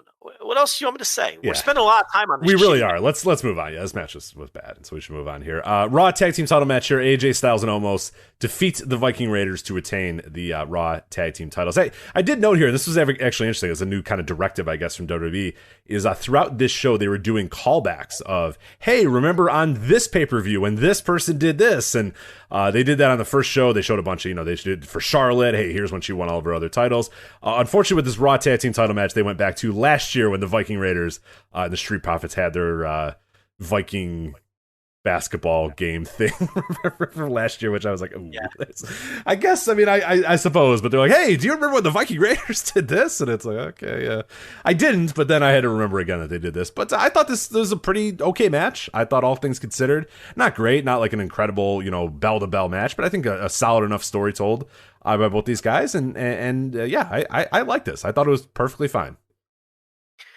Yeah, another thing that's not over is eating turkey legs and being a fucking Renaissance Festival dork, because the Viking guys are not over, or they weren't in front of this crowd.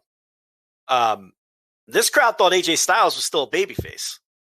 It was crazy how AJ and Omos have clearly and firmly been heels this entire time, but they were getting all of the positive reactions in this match. So, if this were run like a traditional wrestling company where normal rules applied and normal logic applied, I would think that the Viking Raiders would maybe be off TV, or they'd have to rethink how they push them, or maybe a heel turn is in the cards, because these guys just weren't over. But as we know, in this company, nothing means anything. So who the fuck knows? They'll probably win the tag team titles next week. Right. But that was my biggest takeaway here, how they are just the complete opposite of over. I don't want to call this my favorite match on the entire show, but I don't think I enjoyed a match more than I enjoyed the WWE title match. Bobby Lashley defeating Kofi Kingston by referee's decision in 7 minutes. Bell rings, Kofi gets a few hope spots, and then essentially for the next 7 minutes, Bobby Lashley beats the fuck out of this guy, beats him into a pulp, until the referee finally decides, please stop, you've killed this man enough, the match is over. I love this. It's fucking great. Exactly what I said they should have done. Oh my god, it's perfect. It's so, and what's best too is the crowd goes nuts. They're booing Lashley. They're going, and everyone's saying, "Oh my god, Lashley! Oh my god!" And it's like, wrestling is so simple. Just have a guy. What they've done with Bobby Lashley over the last year and a half, Joe, is he wins all of his matches and he beats guys convincingly. And he's arguably the company's biggest star. And he lost via banana peel to Xavier Woods, which refocused him. Right. He said, get these broads out of here. Get these cars out of here. I'm just going to go back and whoop ass. And MVP goes, all right, cool. I'll get rid of the broads. I'll get rid of the cars. Just go whoop ass. Bell rings here and just goes out there and whips ass. I listen, we've said it all along. This show has no problem with the Bobby Lashley push and he's stepping away. He's been pushed perfectly. I have problems how they don't set anybody up to be the guy to knock him off. They're not building anyone. Well, same problem on the other show. Yeah, now we got one, but yeah. Well, we'll get to Raw. But this is exactly what I said last week in the preview on the Overrun, $5 tier, that this should be a squash. Because if you're setting this guy up for Bill Goldberg, what's Bill Goldberg's whole fucking MO? He's a guy who does squash matches, right? So it works from that perspective. The other thing here is Kofi Kingston is perfect to get squashed in a scenario like this because, number one, he's over. So it's heat. Yeah, the crowd hated. Oh, the crowd hated Bobby Lashley after this. Hated him. People like Kofi. He's over. It's more effective to do it with someone who's over rather than doing it to Eric of the Viking Raiders. So Kofi is over enough to where it's effective, but he's also someone where you're not hurting him because you're never pushing him at that level. So he's perfect. Kofi Kingston's never going to be a top guy. Okay? He's 40 years old. His die has been cast as a mid-carder. When they tried him as a top guy, it did not work. Okay? We've been over that a million times. Go watch his matches as champion. Not the build-up, not the title win, where he was enormously over in a great match and all that. But they didn't want to see him as champion. They wanted to see him win the title, but they didn't want to see him be the champion. And we've seen that historically in wrestling before. So he's a guy you're never going to push because you can't, because people don't accept him as a top guy because they've been taught for a decade that he's not a top guy. But he's popular enough to where the squash, where if you squash him, it's going to get the right kind of heat for your heel. So that's why I thought this was the way to go. I didn't think they'd have the guts to do it, but they did have the guts to do it. Lashley just beat the living shit out of him until the referee stopped the match. It was great. This was classic pro wrestling.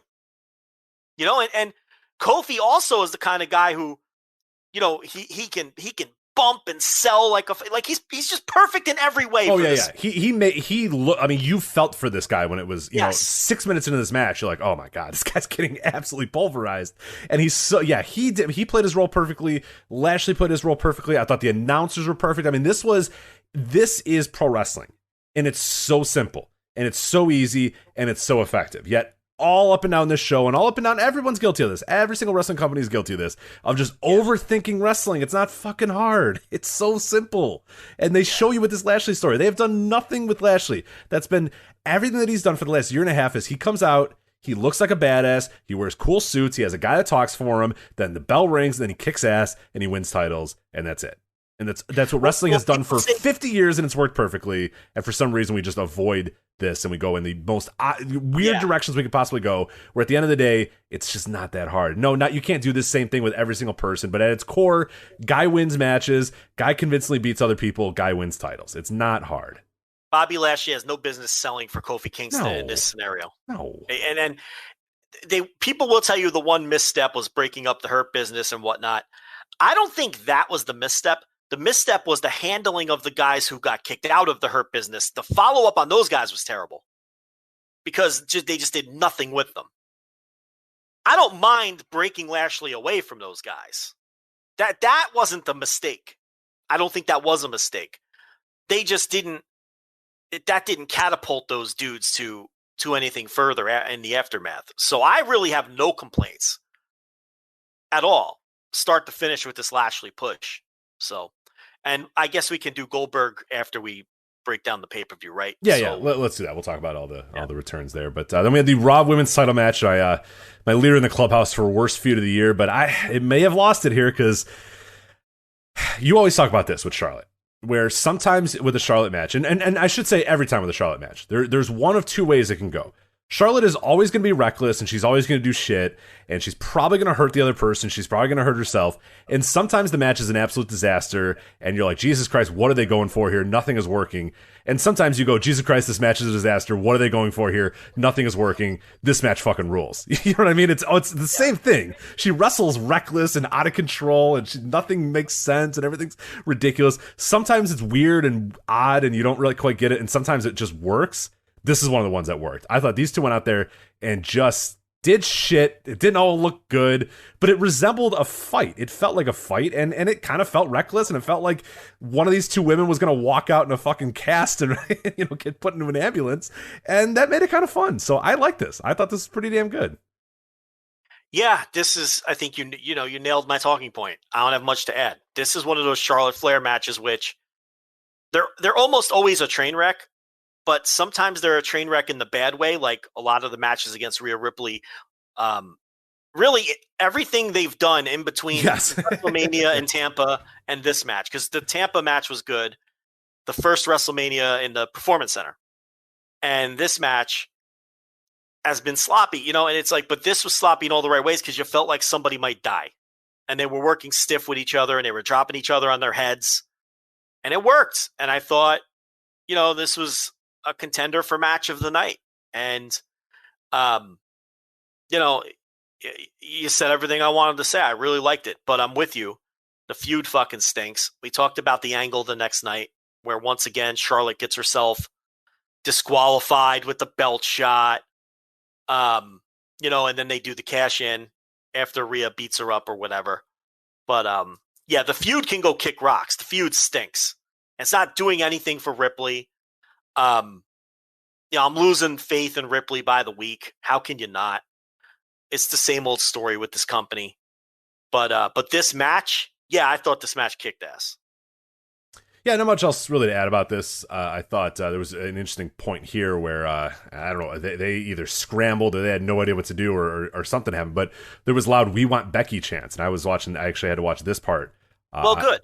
And so I was curious because I was jumping between the two. My network thing was being a little weird, so I jumped to Peacock for this match.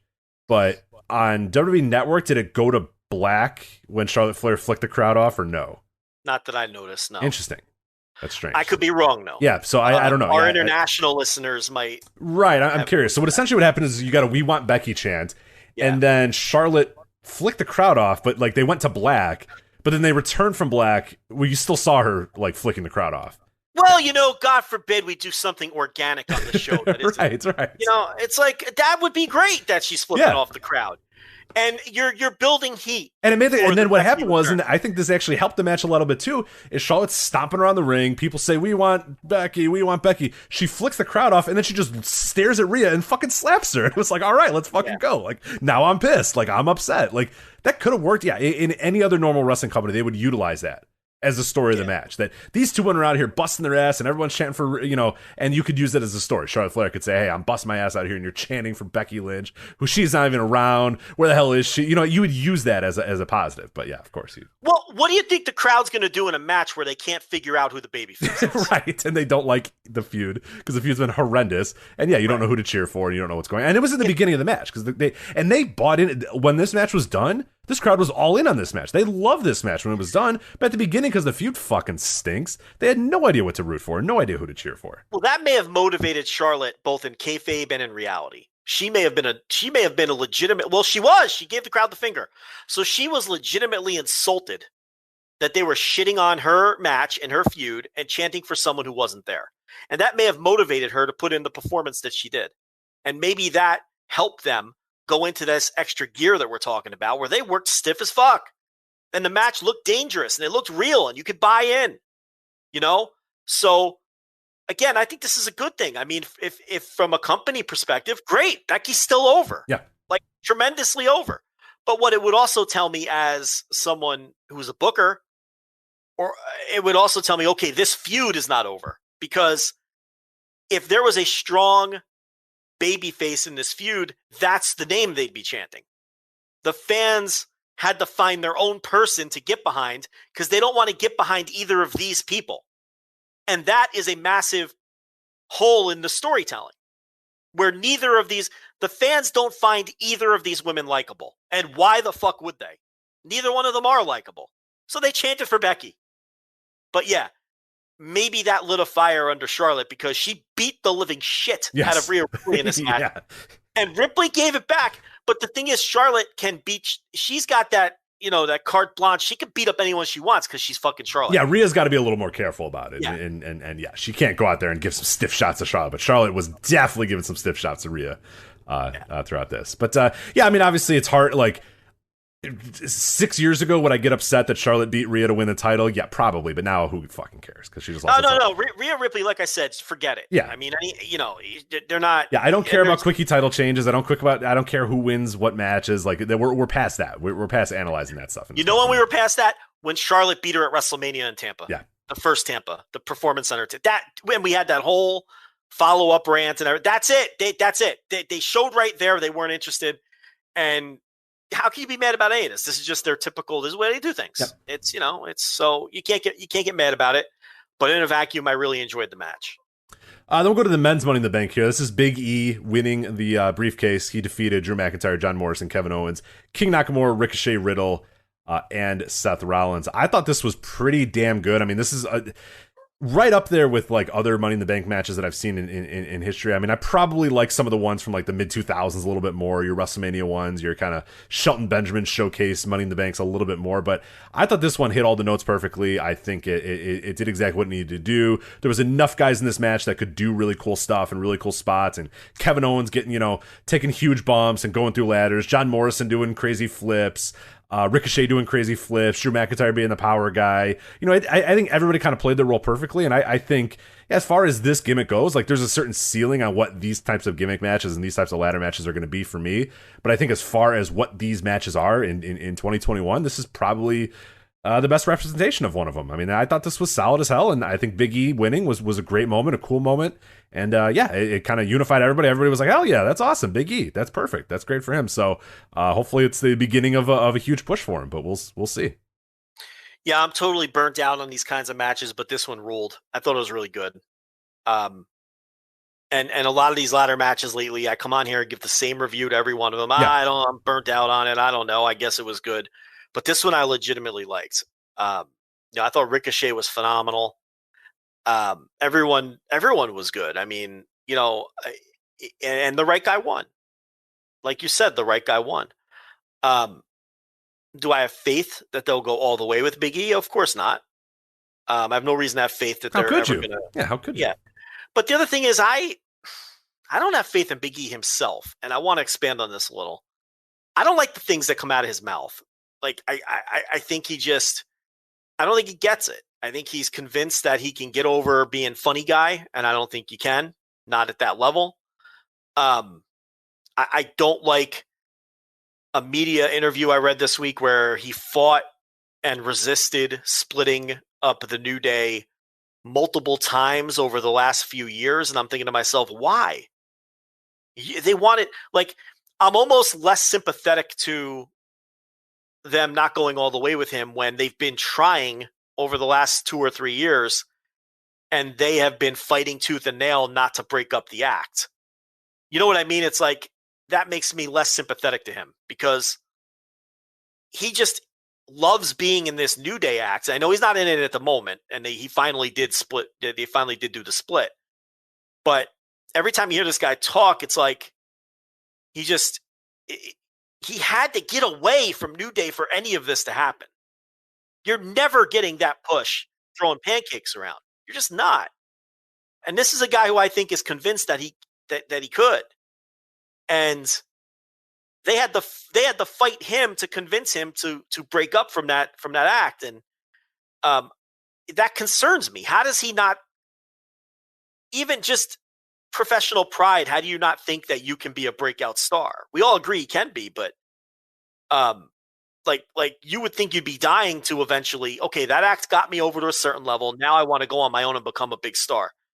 But he didn't want to do that. Right. Like, I feel like every wrestler should really want that, even if they can't, you know what I mean? Like at a certain point, it's obviously not good, to say it right away and to say, oh yeah, no, I want to be a singles guy. I want to be that. But there's no, like, the New Day's been around for what, a decade? I mean, we're getting pretty close to a decade at this point. Like 8 years. You know what I mean? Like, no, do you want to say, hey, I can't wait to kind of see what I can do on my own, like in year one of the team? No, but like 8 years later, you should probably be more happy to be away from those guys. And see. This is just, all I'm saying is this is the second media interview I've heard from him where I really just like rolled my eyes. The first one is where he said, I don't agree that I have to become serious to become a star.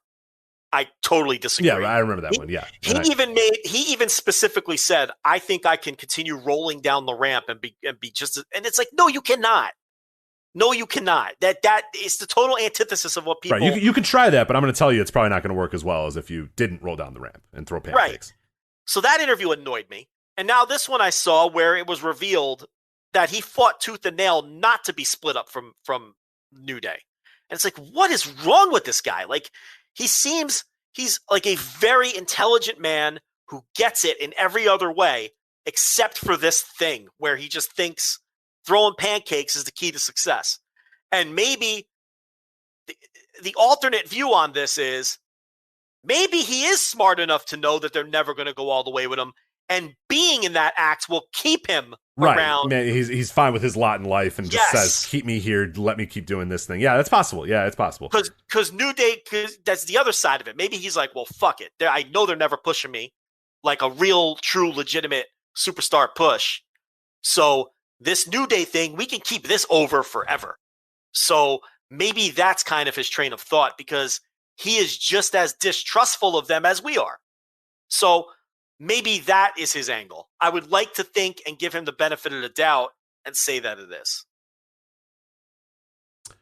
And then we'll go to our main event here. Roman Reigns defeating Edge 33 minutes and 10 seconds. He retains his Universal title. This is the match that I alluded to a little bit earlier where I have seen some people say, what a masterpiece, match of the year contender. What a great performance. Joe, I thought this was boring as fuck. I hated this match. Hated it. Yeah, I can't say I hated it. I was falling asleep. If I'm falling asleep during a match, I don't know. I think that it was extremely boring and a nothing happening match. I didn't hate it. It was just boring and nothing happened. Until, but Stephen A. Smith, yeah. Until the shenanigans started, because then at least at that point, while I thought it was an overbooked mess, I did think it was exciting. And they had the crowd on their feet. The whole building was into it. And they had people on the edge of their seat, no pun intended.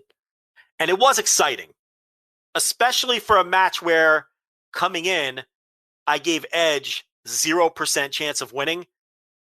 It was still, and they still managed to make it exciting down the stretch and have some exciting near falls and things like that. So, no, look, did I like the match? No, I didn't. Do I think it was a good match? No, I don't. I think it was a match that was about to be a total bomb. And then once it got into shenanigans, overbooked territory, they kind of saved it to some extent because it was exciting and fun from that point forward for like the last 8 minutes or whatever it was. Yeah, Does that make any sense? No. And I would agree as well. It's just the problem is for me, it was just very difficult to get to those points. I very quickly was like, all right, guys, I get it. Let's go home. And we're doing side headlocks and just generic, just lengthening a match just to lengthen a match, and the crowd themselves are getting, and they had this crowd on the palm of their, I mean, you could have, listen, Edge came out and they went nuts for him. Reigns came out, they booed him like crazy, and the crowd was way into it. They got him out of it, and then they got him back into it. So it's like one of those classic, this is what a worker would tell you is, hey, you got to slow him down and get him back up again. And I can't argue with that because when it was over, the crowd was fucking molten for the final few minutes. Like you said, I just can't excuse, 20 minutes of me looking at my phone and going, God damn, this thing's still going on. I can't believe it. You could have done this match in 2/3 of the time. I think that's fair to say, right? This didn't have to be 33 minutes. Oh, we're starting to see the style now of Edge right now, and it's I get it. I understand this guy can't go in the fast paced kind of boom boom boom main event style. So you're slowing things down. You're doing epics. You're doing that sort of stuff. I just don't think he's particularly good or interesting in that type of match. And I don't know if Reigns is really that good or interesting in that type of match either, especially if he's on offense. We've seen Reigns do great at selling for a long amount of time.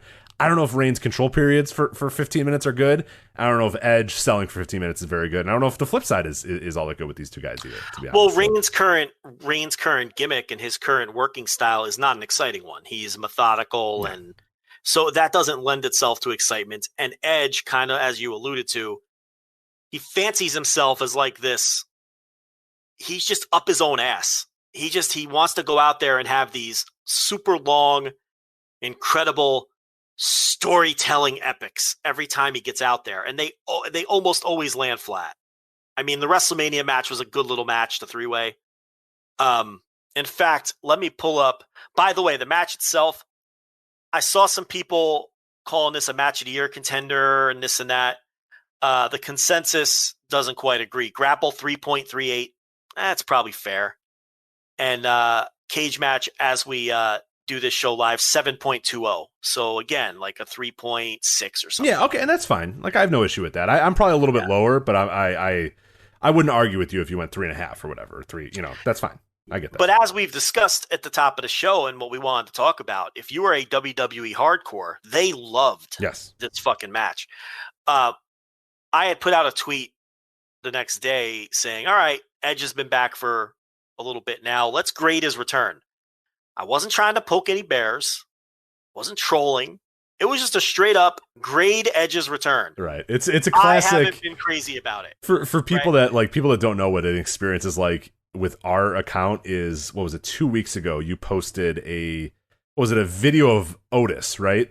Yeah. And it was just a video of Otis. Yeah. Nothing. You didn't say anything. No. It wasn't Otis. It was a video of. Boogs, right? Yeah, Rick Boogs. It was Rick Boogs playing. It was okay. It was right. Shinsuke Nakamura giving Baron Corbin a suplex on the floor and then air guitaring with Boogs. Yes, right.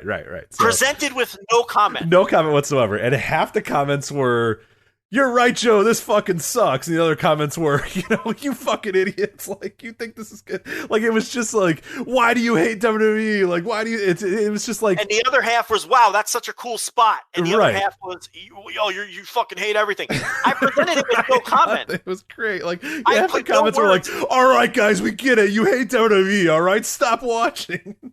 Like, yeah. And I didn't put any words in the tweet. Didn't say anything. I actually thought it was amusing. Like, I chuckled at the spot. He slides out of the ring and back suplexes him and then pops up into an air guitar. I'm like, this is kind of funny. I'm going to clip this and put it on the Twitter account.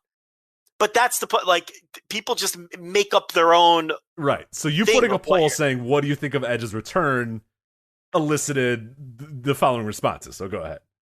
Yeah, it's like people, and no, to be fair, I did I responded to my own tweet and gave my opinion. The first tweet was just, give me your opinion. Grade his return. Then I gave my opinion, which was, I don't think he's been so good. Right. But yeah, just what I learned was the hardcore WWE fan has loved the Edge return. Like, these people are convinced that I was just trying to troll. They can't even fathom any critique for what this man has done since he's returned. To them, it's been perfection. And it's untenable that to even consider that this man hasn't been good. All the replies are there. People can go read them. But I'll ask you, he's had 9 matches since he's come back. 2 of them were Royal Rumbles. We'll throw those out. Last man standing versus Randy Orton at WrestleMania in the Performance Center. Awful match. I mean, just an egregiously, can we agree on that? Just a terrible, egregiously long, awful match that in most places got awful reviews. Yeah, terrible. Exception. I think the only person who liked that match was Ryan Satin, is like the only person who liked that match. And that guy likes everything. So I'm looking at Edge, Randy Orton, last man standing on cage match, 4.27, which is equivalent to like 2.1 or something. Okay. Then they wrestled again at Backlash. This was, Rich, the greatest match ever. If people like, this was 44 minutes, heavily produced. If people liked it, I get it. But we gave the reasons we didn't like it. To me, this is subverting the art. This wasn't a real match. This was no different than a cinematic match to me. So I throw it out. Yeah, I think you and I even on that day, said, hey, we're not going to really give ratings or give this review because how could you? It's like us reviewing, I don't really want it. Just like you said, it subverts the art of what wrestling is. So yeah, I don't know how to rate something that I don't know I don't know if this took 8 hours to film. I don't know if this was in one shot. I don't know if this took in 6 days. Like I don't know who was all involved. Like So I throw that one out too. I'm with you. Yeah, like music, music, I don't know, fucking fake sounds behind it. I couldn't get into it. Monday Night Raw against Orton, Friday Night SmackDown against Jey Uso. I don't think you saw those. Correct me if I'm wrong. Did not see either of those. Yeah, I can't say I saw either of those. I could tell you they were just WWE TV matches. There was nothing special about them. WrestleMania 3-Way. I like that match. Who liked it more, me or you? I can't remember. I think you liked it more than I did. Yeah, I think so too. If I remember correctly, I think you liked it more than I did. So you're actually going to be lower on his run than me, and I don't even think it's that great. SmackDown, Roman Reigns and the Usos versus Dominic, quote unquote, Edge and Rey Mysterio. This was last Friday with the crowd back. It was a good little TV match. Hot open, crowd was into it. Opened up the show. Not notebook material or anything, but a really good TV match. And then the match that we just talked about. That's been his return. So I ask you, Rich Crage. Great Edge's return. C-, I would say. Yeah, and see, people would think that you were like trying to rile them up by saying I just don't like the Rumble stuff has been great. The pop, I'll say this: when Edge comes out, it's a big deal. When Edge wins a Royal Rumble, it's a big deal. Pretty much everything else in between there, I have no real interest in. Yeah, it's. I don't like the promos. Don't like the matches. Don't like the character. What it taught me more than anything else is, once again, everyone should delete Twitter and throw their phones into the sea, because you're just talking past each other. Like, you think you're having the same conversation, but you're talking about the same subject and having two completely different conversations a lot of the time. Because I don't even think a lot of these hardcore WWE fans are wrong for enjoying Edge's return. They're viewing it through a completely different lens than you or I are. We're just different kind of fans looking for different things. They see a guy getting great reactions, and these people may not necessarily be into match quality in the same ways that we are. They just want their cool entrances, the big personalities, the key spots, the WWE style storytelling, and they're happy. And from that perspective, I mean, I guess I could see where you'd be happy with Edge's return. He comes across as a big deal. They push him as a big deal, right? Whereas, fans like me or you, or most of the people listening to us right now, or most of the people who follow us on Twitter or go to our website, we just view wrestling through a lens completely different than that pocket of fans does. And then when these two people come together and try to debate something, you're talking right past each other. You know what I mean? You're having two different conversations and you think you're having the same conversation, but you're not. And then, they're getting nasty with me and they think that, I'm trying to push their buttons, but I'm not. Edge's return for me has been very mediocre. I really like the WrestleMania match. That's about it. Couple nice little TV matches. And I get it if you like the greatest match ever thing. I understand if people like that. We talked about it at the time. It just wasn't for me. Now, look, he's gotten good pops, but also look at it from this. Okay, he got the big pop at the Royal Rumble when he was a surprise. Of course, he's going to get a huge pop there. He gets the huge pop on SmackDown when the fans return. Of course, that was designed to get everybody a huge pop. I don't know if you watched that show, but the way they brought everybody out one by one, they wanted the crowd to pop big, and, he got the big pop. And then he gets the big pop on this pay-per-view, the first pay-per-view back with fans. So I'm not trying to take away from his pops either, but then again, he was kind of set up for huge pops. It'd kind of be a problem if he didn't get huge pops in all of these scenarios. We know that he hasn't moved ratings. We know that. To the point they had to add someone to his WrestleMania match. The numbers are there. We know he has not been a ratings draw. The company concedes he hasn't been a ratings draw. But he does get reactions in front of the fans. You can't take that away from him. But there's a lot of people who historically have been over with fans, but not over in the sense of drawing money.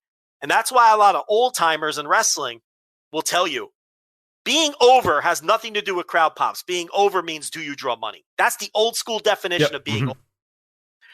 There's now, now we use that term to describe anyone that gets a pop. Oh, he's over. And that's okay. Definitions of things shift and change. But the old school definition of being over had nothing to do with crowd pops. It was drawn money. And that was always the counter argument to woo guy. Oh, he's getting these reactions in the crowd, but he's not really drawing money, which we'll never know because they cut his legs off.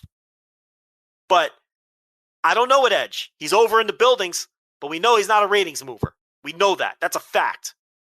And to me, the matches haven't really delivered. But again, there could be someone listening to this who thinks I'm deranged when I say these things because they look at pro wrestling and approach it from a different way. And that, what I thought was going to be a harmless tweet, asking people their opinions of his run so far, really opened my eyes to that. Mm-hmm. All right, so let's talk about the big news of the post-match here. So obviously Roman Reigns gets the win. He's in the ring for a little bit longer. You're thinking, this is kind of strange. And then the familiar music hits, which, if you were following, you knew that this was coming at some point pretty soon. But the noise of John Cena's theme music hits. He comes out. I think this, you could pretty much tell that this was a monster pop of all monster pops. I think I tweeted out that people think that when like 7 people in the crowd make noise, that's a pop these days. What happened with Cena here, that's a pop. When people are jumping up and down, when people in the crowd are literally jumping up and down and throwing babies in the air or whatever like they were doing for John Cena, that's what a pop is, and that's what happened here. He comes out, you can't see me, to Roman Reigns, and we presumably have our match for SummerSlam. Now, this is being over and being over. Yes. This. Yeah. That's over. That is what being a star and being over is. Yeah. But yeah, so Cena's back, and he will face Roman Reigns, and Reigns will presumably beat him too, and then they'll set up whatever they're going to set up with either The Rock or Brock Lesnar, but probably The Rock. I really think The Rock wants to be there for Dallas and break all kinds of records or whatever. So, yeah, and you combine that with the Goldberg thing with Lashley, and it's just, how many times can we have the same conversations about they don't build anybody up, and it's star from the past to the rescue, and it's just an endless cycle. Is it exciting? Yeah, it's exciting. Is it healthy? Is it a healthy way to book your company? And no, I would say no, it is not. Yeah. But I mean, I don't know. I feel like we've had these conversations a million times. This is what they are now. This is what they are now. Yeah, there's no point, because I see a lot of people going like, they can't keep doing this, and it's like they're gonna keep trying to do it. And we mentioned it with Edge a year or two ago, and I mentioned on that show when they were talking about when Edge was coming back and all this sort of stuff. I was saying we're going back to people that weren't even that big of a deal when they were around, and they're coming back as big time stars or whatever. Now this was John Cena, who is a big time star, but he's here for a month. He's literally leaving the next day to go film something, in Europe or whatever for another movie. So he's here for a month. And then it makes it that much harder for people to take your biggies seriously. Yeah, right. Because you keep telling them that these are the real stars. Right. And then you got Goldberg, who they've dusted off many, many times. And that's eventually going to run out as well. And then when he runs out, you got Edge, as we said. And eventually in a few years, Orton's going to be one of those guys that he's going to go away, and then they'll bring Orton back, and they'll be like, hey, it's Randy Orton. And it's like, okay, he's the guy who was around forever and didn't matter when he was around, like that. It'll be those kind of guys. And then those kind of guys will have their little runs for a while. And yeah, it's just, this is what they do now. They don't know how to organically create new stars, and they come back, and the old guys come back, and they're actually stars. And people go nuts for him, and then it makes all your other guys look like, I think Brian and Dave, said it on the Wrestling Observer, worker bees. The rest of the guys are just worker bees, doing all the work until the king or the queen are ready to come back, and then they come back, and they get they do all the big, they do the WrestleManias, the Royal Rumbles, and the SummerSlams, and they go away, and then hey, Extreme Rules, that's your guys. Have fun, Life needs more Cedar Point, more smiles, more surprises, more screams. More days in the sun and nights on the shore. More oohs and ahs and yums. More moments with your family and friends. More memories you get to share again and again. Life needs more Cedar Point, more than ever. And this year, there's more reason to celebrate than ever at Cedar Point's 150th anniversary through August 15th. Get tickets at cedarpoint.com. Here's a pro tip. You won't want to miss the Just for Pros event at Lowe's, now through July 23rd. Power all of your toughest jobs and save with guaranteed tough DeWalt power tools. Take your pick of over 200 DeWalt 20-volt power tools and hit the job site with the hard-working tools you need. And while you're at it, add some new DeWalt accessories to your toolbox. Visit a Lowe's store today for the largest selection of DeWalt power tools and accessories. Lowe's, the new home for pros. Valid through 7/23, U.S. only.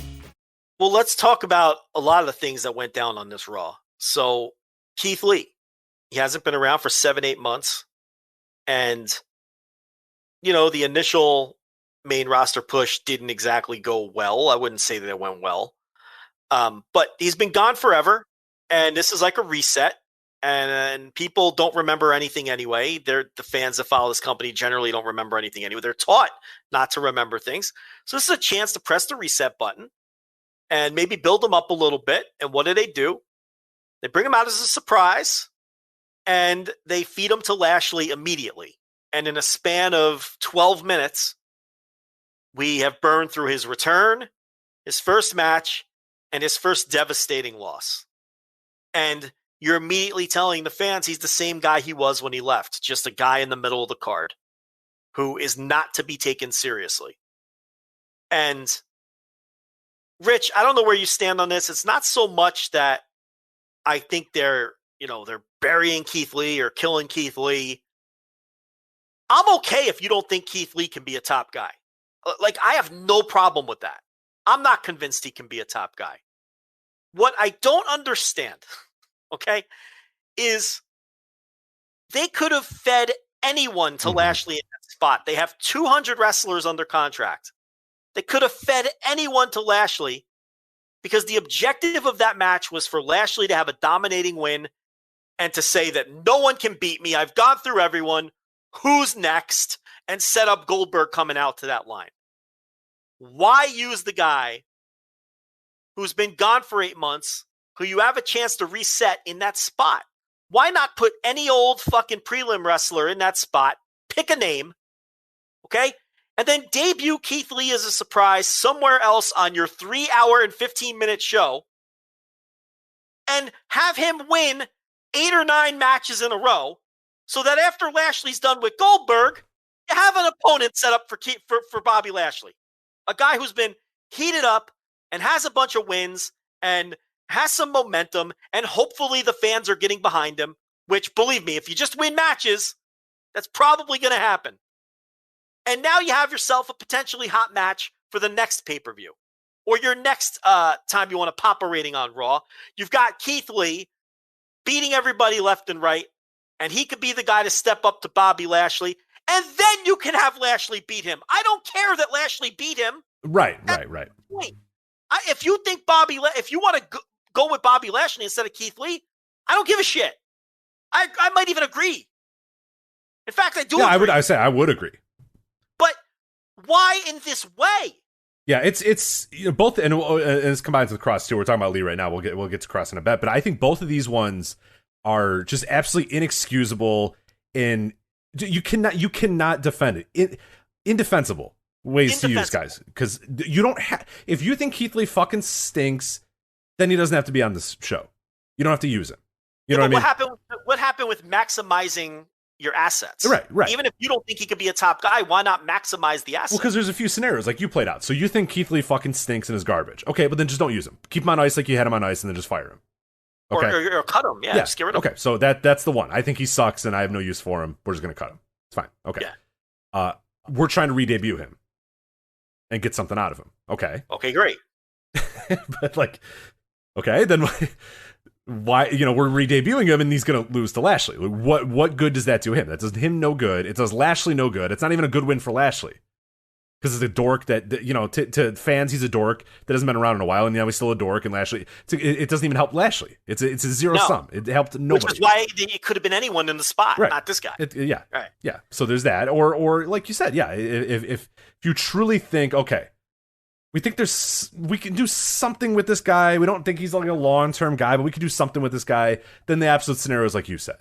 And this is how every wrestling company with any brain over the last 50 to 70, however many years, would say, debut this guy, wins a bunch of matches, feed him to Lashley. What that tells you is, A, Keith Lee gets a little bit of momentum. Okay, he won a bunch of matches. He's better than these 5, 10 guys or whatever, but he's not as good as the WWE champion. That's fine. Totally understandable. And then it also helps Bobby Lashley to go, okay, hey, this guy who's out there beating a bunch of dudes, he can't beat Bobby Lashley, but hey, that proves that, you know, Bobby Lashley is just that much better than everybody else on this roster. That works. That works for all scenarios. And it's just, what they did here is just indefensible, inexcusable. It's bullshit. It's just they do shit to do shit. And it just makes no sense. And it just, You know what they'll do? And you know what they'll do? Like, in 2 months after Lashley's done with Goldberg, they'll try to push Keith Lee again as a challenger, and no one will take him seriously, and they'll blame Keith Lee. That's how it's been in this company for 15 years. Right. They'll blame Keith Lee when he doesn't get over as a challenger or fans aren't responding to him, when you're the reason that the fans don't believe in him, because you didn't book him well to begin with, and then when you brought him back, you told everybody he was a dork again. Right, and this is like a weird thing too, where people think that there's like osmosis by, you know, where being in the ring, and we had that with Cedric Alexander and AJ Styles famously, where, you know, you got the Ryan Sattins of the world going, no, this is going to make Cedric Alexander get over. It's like, no, you don't just... Still waiting. He's still waiting on that. Like, you don't just get over. Remember he was the janitor with the mask on? Yeah. Remember? Yeah. Cedric, yeah. They took the mask off, and he's like, I'm Cedric Alexander. And it's like, okay. Right. Cool. Yeah, you just lost. Right. I put one out for you. You beat me, Cedric Alexander, not the janitor. It's like, okay. Right. Cool. But like, maybe you should be a janitor. Right. You can't win. Right. Yeah. But like, you know, that you know, people think, and that might be what, I don't know internally. I have no idea what internally they think anymore about these sort of things. But internally, do they think, hey, Keith Lee, you know, losing to Lashley, that's going to really get him over eventually when we want to tell. I mean, the build him up to, you know, or break him down to build him up thing, like that doesn't work. And it's so counterproductive. It never works. It doesn't work ever. So just, I don't know, try the Bobby Lashley thing where you win a bunch of matches. You know, I just try that maybe for one guy. I don't know. But whatever happened to just pushing somebody? I don't know. Yeah, I don't know. It doesn't. They got it with Lashley. That's the thing. If they didn't do it with anybody, it would be easy to say. But for a year, they did it perfectly with Drew McIntyre. And for a year and a half now, they've done it perfect with Bobby Lashley. They get it. They understand it, but I don't know. And I really don't want to go down this road because the people listening know for the most part, but this is why it's such a crock of shit when people say that we just automatically shit on everything they do. It's not our fault that almost everything they do is garbage. Shit. Yeah, right. The Lashley thing, we're behind it. We praised it before, we're praising it now. We've praised it all the way through. But it's so rare that they ever get anything right. That's not on us as reviewers.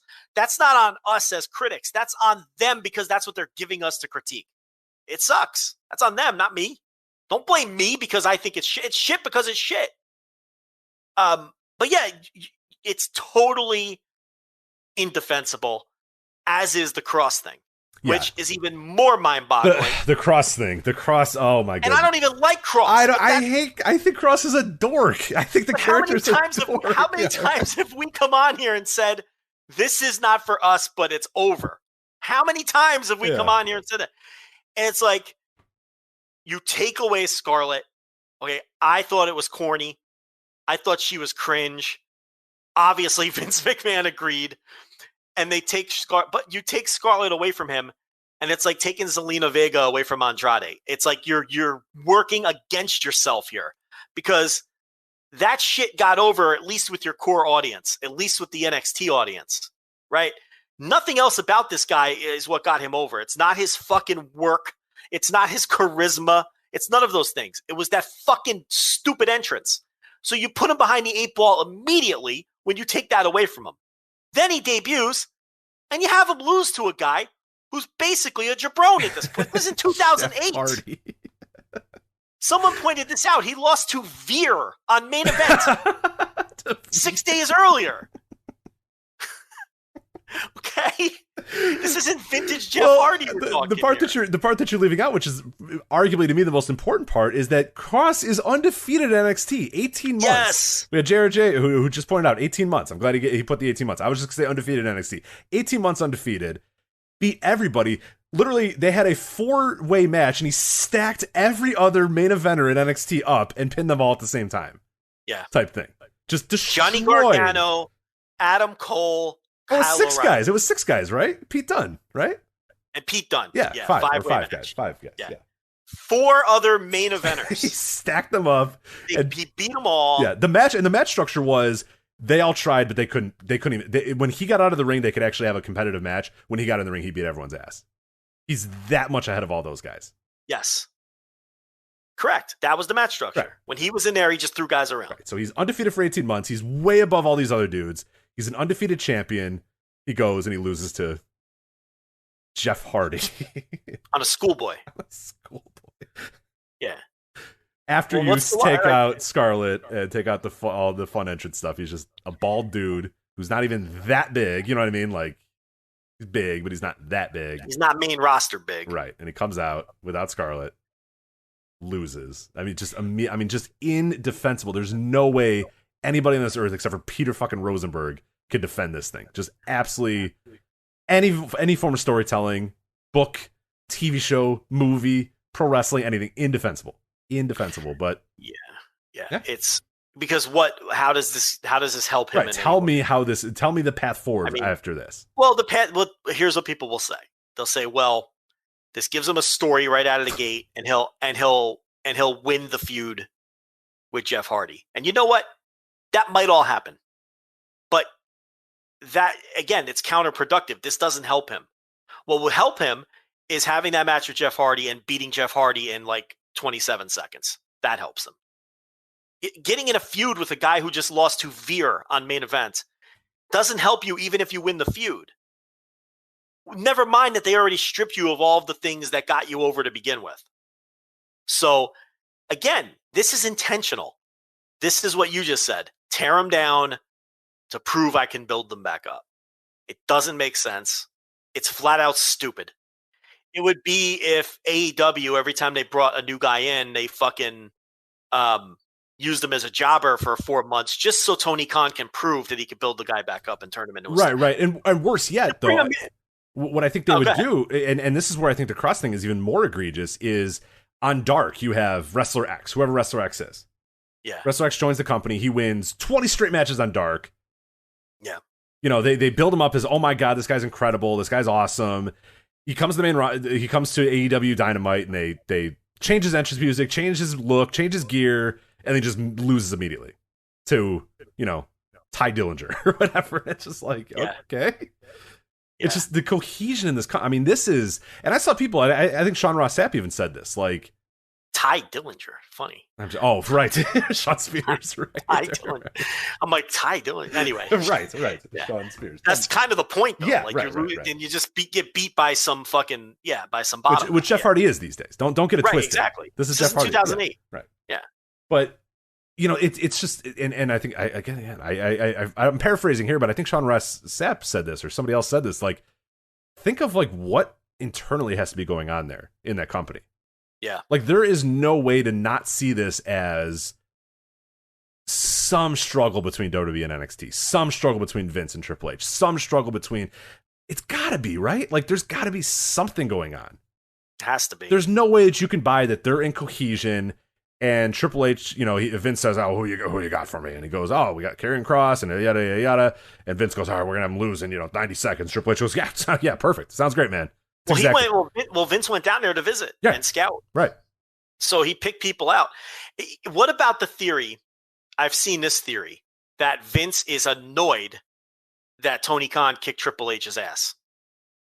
Yeah. And the lesson here is, well, these guys are obviously jabrones that can't beat the fucking brand new company, so I'm going to treat them like the jabrones they are and send the message. That seems counterproductive, but I'm not a billionaire. I'm not a billionaire. So much of Vince's career has been counterproductive. Right. I mean, we've seen him do this. How many times, over the years, and you go back a couple decades where he'd bring a guy in and just give him a bad gimmick on purpose. Dusty Rhodes. Yeah, famous. Give Dusty Rhodes a bad gimmick on purpose and make him overcome it, which he did. Because he's Dusty Rhodes, yeah. Because he's Dusty Rhodes. Right. Instead of just making money with Dusty Rhodes, right? It doesn't make sense. Give Terry Taylor the world's worst gimmick and make him overcome it, which he didn't. You know what I mean? It's like, and so many other examples. It's just spiteful and vindictive, and they tried everything to ensure that Dusty Rhodes wouldn't get over, from the polka dots to the dancing to giving him Sapphire. The whole idea behind Sapphire, and I don't know if people know this, the idea behind Sapphire was that she was an old, middle-aged, unattractive, overweight woman, and you were supposed to think that Dusty was fucking her, and you were supposed to laugh at that. Again, counterproductive. Right. Matthew Allen brings up Rocco with the Legion of Doom. Another classic. You know, that I just think they think was a good idea. Do you? They're crazy. No. Yeah. Impossible. Impossible. How could they think that was a good idea? But they did everything to Dusty, and he still overcame it. He was still the biggest star for the 2 years that he was there. One of the biggest stars in the company for the 2 years. Yeah. I mean, yeah, he didn't get all the way to the top, but he got over. He managed to get over anyway.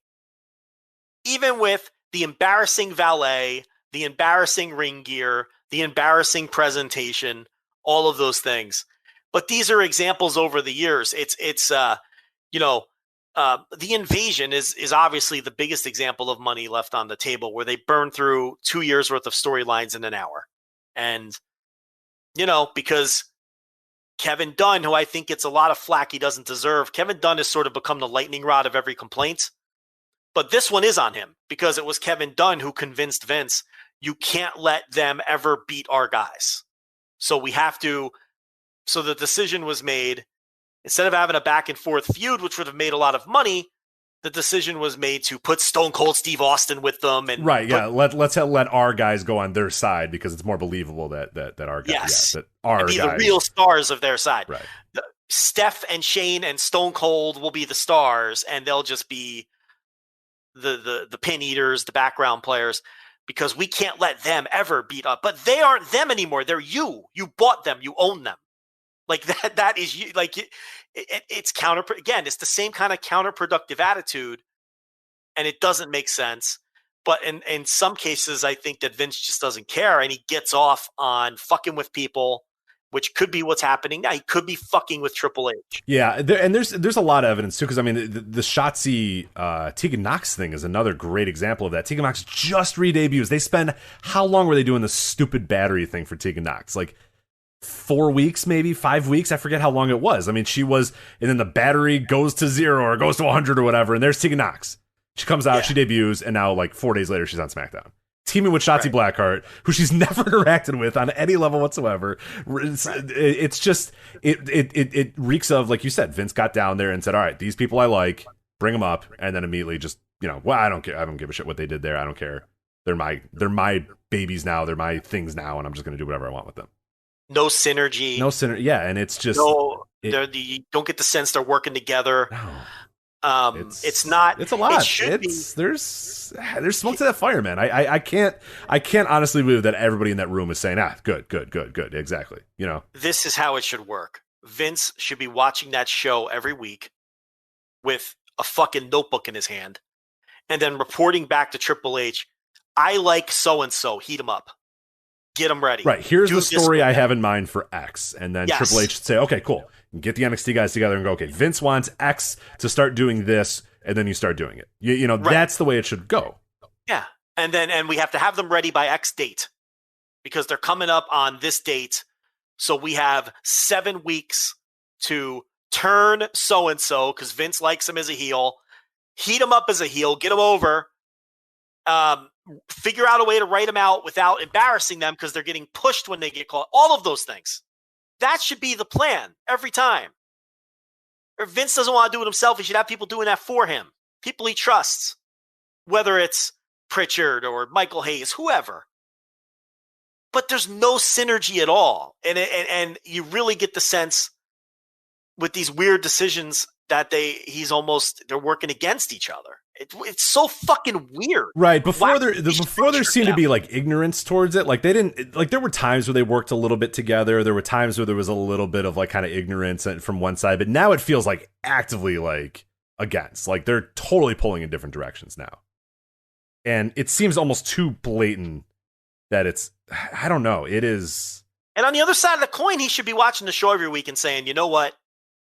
With this person, I can't ever see calling him up. Maybe we should start writing them out and part ways. And then you wouldn't have people in NXT for 9 years working 42 takeovers. It should work both ways. The purpose of NXT should be the AAA that it was designed to be, but it's not. It ceased being that a long time ago, and now it's just, and it fucks with NXT too, when you just decide on a whim, okay, we're calling up Shotzi and Knox and putting them together. Well, it goes against what the people who watch NXT saw all along, because like you said, they were never paired together. Shotzi's partner was Ember Moon. And whatever plans you had for them immediately get fucking lit up and fucking set on fire because Vince decides on a whim that he wants. None of this should work like this. It's so weird. Yeah, it's akin to like, a AAA team's got a pitcher and then, they just say, we want him in center field. It's like, what? There's no plan. We've been spending the 5 years developing as a pitcher. And then like the major league team says, no, we want him as a center fielder. It's like, well, why'd you tell us that? Why would you tell us that? We could have made him a center fielder. Yeah. We've been pitching for 5 years. No, we want him in center field though. It's like, well, yeah. Totally. We could tell us that. We could do that. And that's how it should work. It should work where, like you said, there should be some and it seems like there's just a wall, or like you said, it's actively derogatory, it's actively working against. I don't know what it's very strange right now, though. What are the odds that when Vince went down there, he saw all of those people for the first time in his life? Very high. Very, very high. Pretty high, right? Yeah. I mean, there's a strong possibility, particularly since we were in the pandemic, because allegedly he used to go to the takeovers because he was in town anyway. Right. The ones that were linked to the pay-per-views, he'd be there or whatever. I think there's a good chance he never saw Kross, who never worked in front of a fan. I don't think he ever saw Kross until he went down there. Yeah, oh no, there's for sure. Because I think he knew the guys like 3, 4, 5 years ago, like you're saying. Like I said, the synergy wasn't there in terms of like the stories or quite same of the characters, but like the guys themselves weren't, totally off base when they would come through. And yeah, that's probably from Vince watching Takeover Dallas or whatever, and slapping Triple H on the back and going, "Oh, you built yourself a brand here, kid," or whatever, whatever that the famous quote that I think it was Takeover Dallas, right? That he said that, or I think one of those takeovers, where he slapped him on the back and said, "You've created yourself a brand here," and like those I'll buy. Those, yeah, he knew who Kevin Owens was. He knew who Sami Zayn was. He knew who Neville was. Did you get any clue who Tegan Knox was when he went down there? Zero clue. No clue. No. He saw her taking bumps in the fucking headgear ring, and he said, "Oh, I like her." I mean, that's probably how it went. It's just so broken. And then to humiliate them in the booking is probably because that's been Vince's MO his whole life. So why wouldn't you think he was sending a message with this kind of thing? There's no reason to think that. I mean, that's plausible, whether he was or not. And it shows that there's no respect for this third brand that you have because you're beating the champion in that manner. He came out with the belt. Why would you treat one of your own champions that way? These are all rhetorical questions that cannot be answered. It's baffling. This Raw was atrocious. So bad. And they knew they were going to have eyeballs on it. And they did 1.9 million, 1.923 million viewers. Yeah, against a clinching game of the NBA Finals, too. Good number. Credit Brandon Thurston. He nailed it. His model correctly predicted the number. Like, to the number, he predicted 1.9. I thought it would do 2 because I thought, with Cena and all that, I thought it'd do a little better. I put up a little poll on our Twitter. Most people thought I was going to do over 2, which I thought was crazy because that would have been SmackDown. No, it's not going to do SmackDown numbers. So you could see that people thought that Money in the Bank was a hot show because a lot of our followers and listeners thought that it was going to do well over 2 million viewers. So you get all these extra viewers, and then you give them that fucking shit show that you gave them this week. It was bad. All the excitement of debuting people like Kross and bringing back Keith Lee, and then you flush it all down the toilet. Why would anybody who doesn't normally watch, be excited to watch next week now? Yeah. Cena's not going to be back. And the two big surprises Goldberg was the other one, but the other two big surprises lost and got treated like geek. What bringing me back again if I wasn't a regular viewer who happened to watch because I liked Money in the Bank, which there was a lot of those people because they were up 23% or whatever it was. You just pissed them away. Rich, this was a night to have a crowd-pleasing show where all of the fucking good guys win, and it's a hot crowd, and it feels like a hot show, and honestly, it feels like a Dynamite. This was the night to have it feel like a Dynamite. And that'll piss people off, but I don't care. And they didn't do that. It doesn't make sense. They've completely lost the plot. Again, we're broken records. All right, let's move on. So that's WWE. That's Slammiversary, all that. Or let's get to Slammiversary, Impact Wrestling's Slammiversary. Like, what happened? Did we fucking time hop here? Did we do Slammiversary already? No. I thought we did, but we didn't. I don't know why I said that. Anyway, no. Rich, did you watch the pre-show? I did not. Tell me about Decay versus Faya and Flava. I did not watch. Oh, okay. You couldn't pay me to watch that, man. So anyway, no, I did not watch that show. Did not. All right, Impact X Division title match, Ultimate X match. Josh Alexander defeats Ace Austin, Chris Bay, Petey Williams, Rohit Raju, and Trey Miguel. Okay, here's where I'm at with Ultimate X matches, and I'm curious on your thoughts on this. I always like watching them, but I also don't know what they are, and they don't. Does this make any sense? Like, I almost don't know that I'm watching a wrestling match when I see an Ultimate X match. And this is what this match was, too. It was like, there was a lot of really cool shit in it, but it just, I don't know, it kind of feels more like a stunt show than an actual match. I don't know. What do you think about this match? No, you're not wrong. That's what it is. It's their version of the WWE ladder match. They don't do it as often, but they do these multi-man X Division matches a lot, but they don't do the Ultimate X a ton. But I enjoyed it for what it was. I always do. I mean, I almost expect them to be what you're describing. So it didn't blow me away. It's not a match I'm going to rave about, but you're not wrong.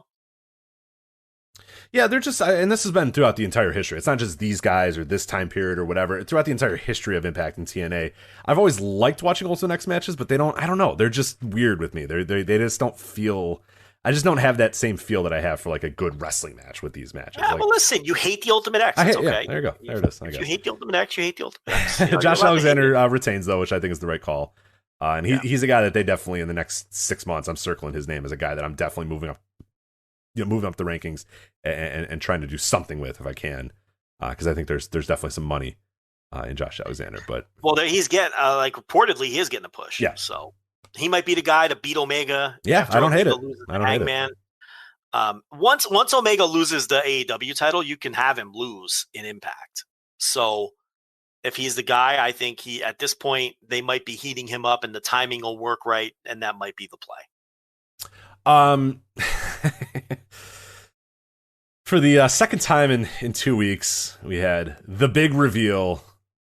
Joe, it's Chelsea Green in Impact. I know you're so pumped up, so I'll let you have the floor here. Yeah, I really don't know why. Why should we care about Chelsea? Why did all of these promotions think I'm supposed to give a shit about Chelsea Green? Matt Striker's like, whoa, it's the hot mess Chelsea Green. I'm like, all right, cool. Yeah. Last week with ROH too, why is she treated like she's some big deal? She's not. Who cares about Chelsea Green? I don't know. Rich, if Chelsea Green she gets cut by WWE, right?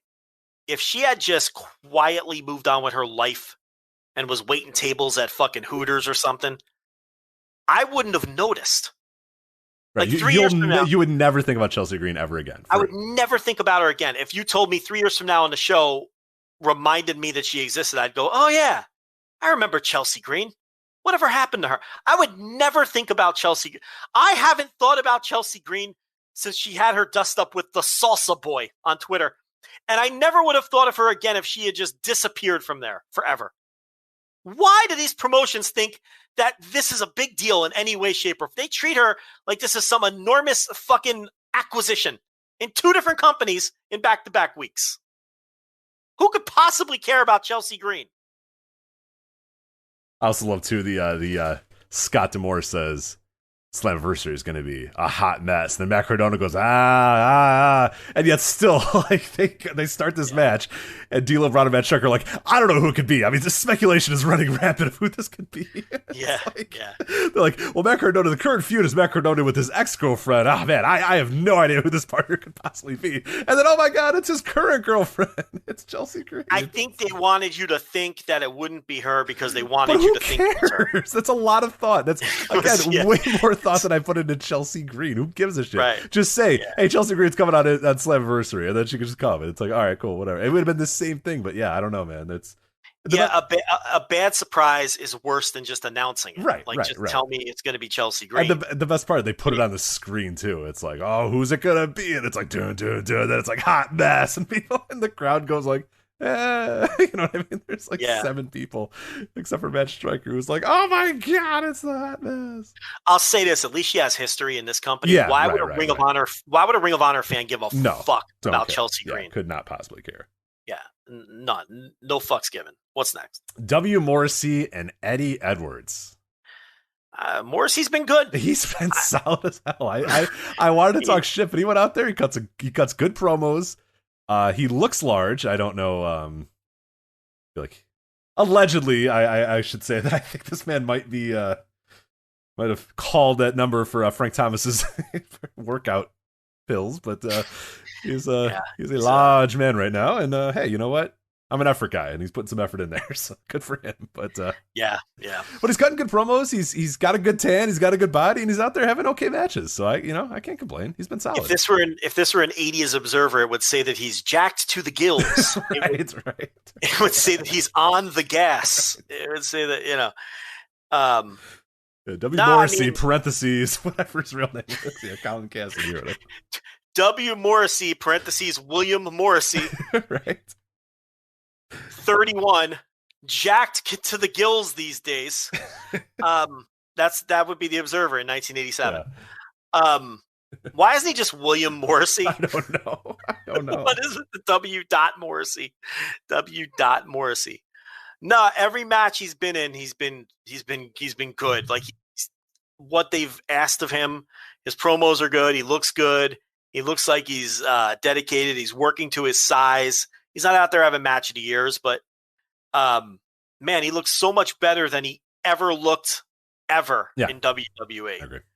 And can we, he's the top indie draw in the country too. Do you see those 2 indie shows? One of them drew 1,700 fans. Excuse me? And the other drew 700 fans, both with W. Morrissey on top. Wow. How about that? Enzo too. Give Enzo credit. What are the companies? New, of course. Okay. Oh yeah, they always draw. Yeah, nobody gives them any.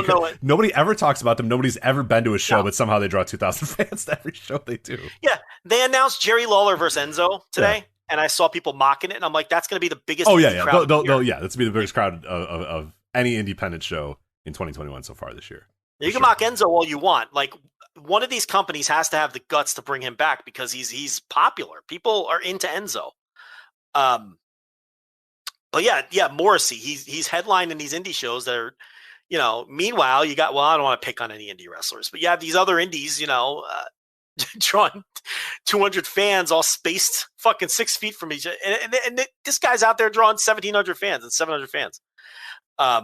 So W. Morrissey, big win over Eddie Edwards. They're pushing him too. I'm seeing this. I wish I could go to this thing. NEW WrestleFest 25 at the Mid-Hudson Civic Center, baby. Yeah.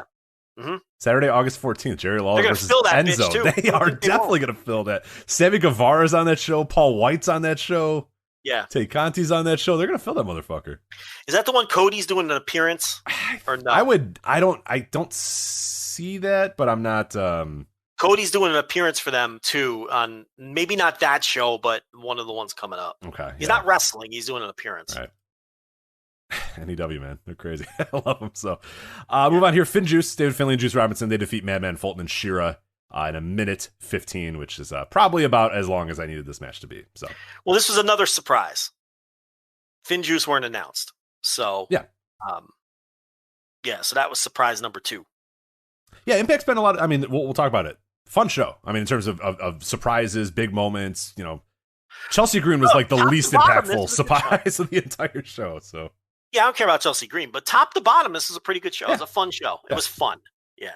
Chris Sabin versus Moose, an awesome, like, only in Impact Wrestling with, this match. But I thought it was solid. What do you think about Sabin defeating Moose, though? Well, I mean, Moose got Omega and lost. So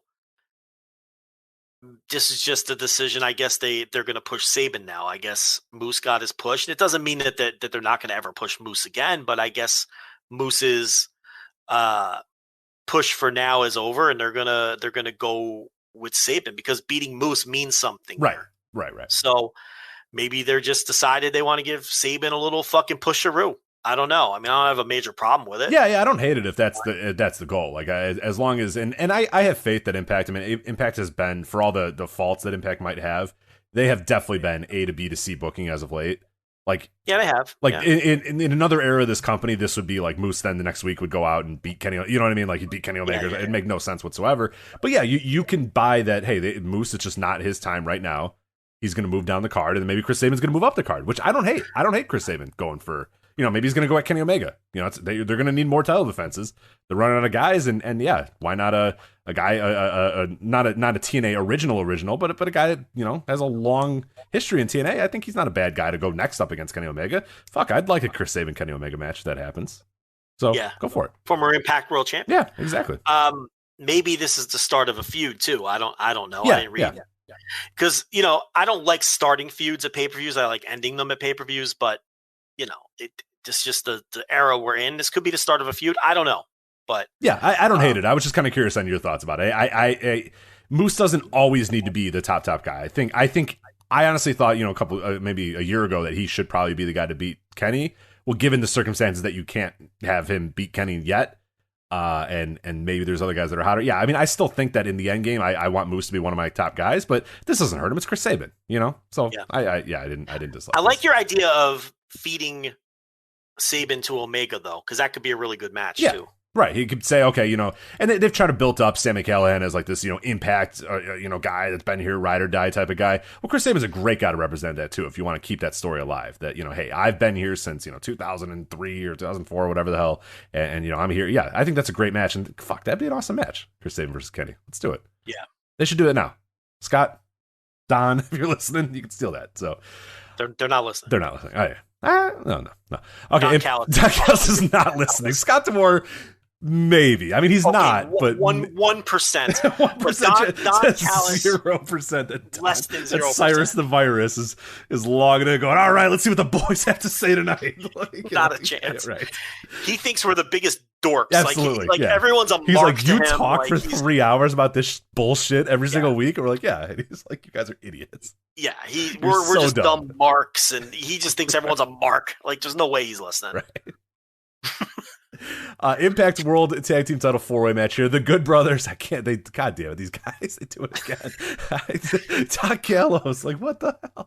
Who's more of a finesser than Doc Gallows? I don't even know how to review this other than just saying that fucking suntan biker man's. He's got another belt, baby. He's just, oh my God. He just wins. He doesn't bump. Yep. he never bumps, ever. Gets great contracts. God damn it. Why can't my life be this way? Anyway, they defeat Falaba and No Way. Yeah.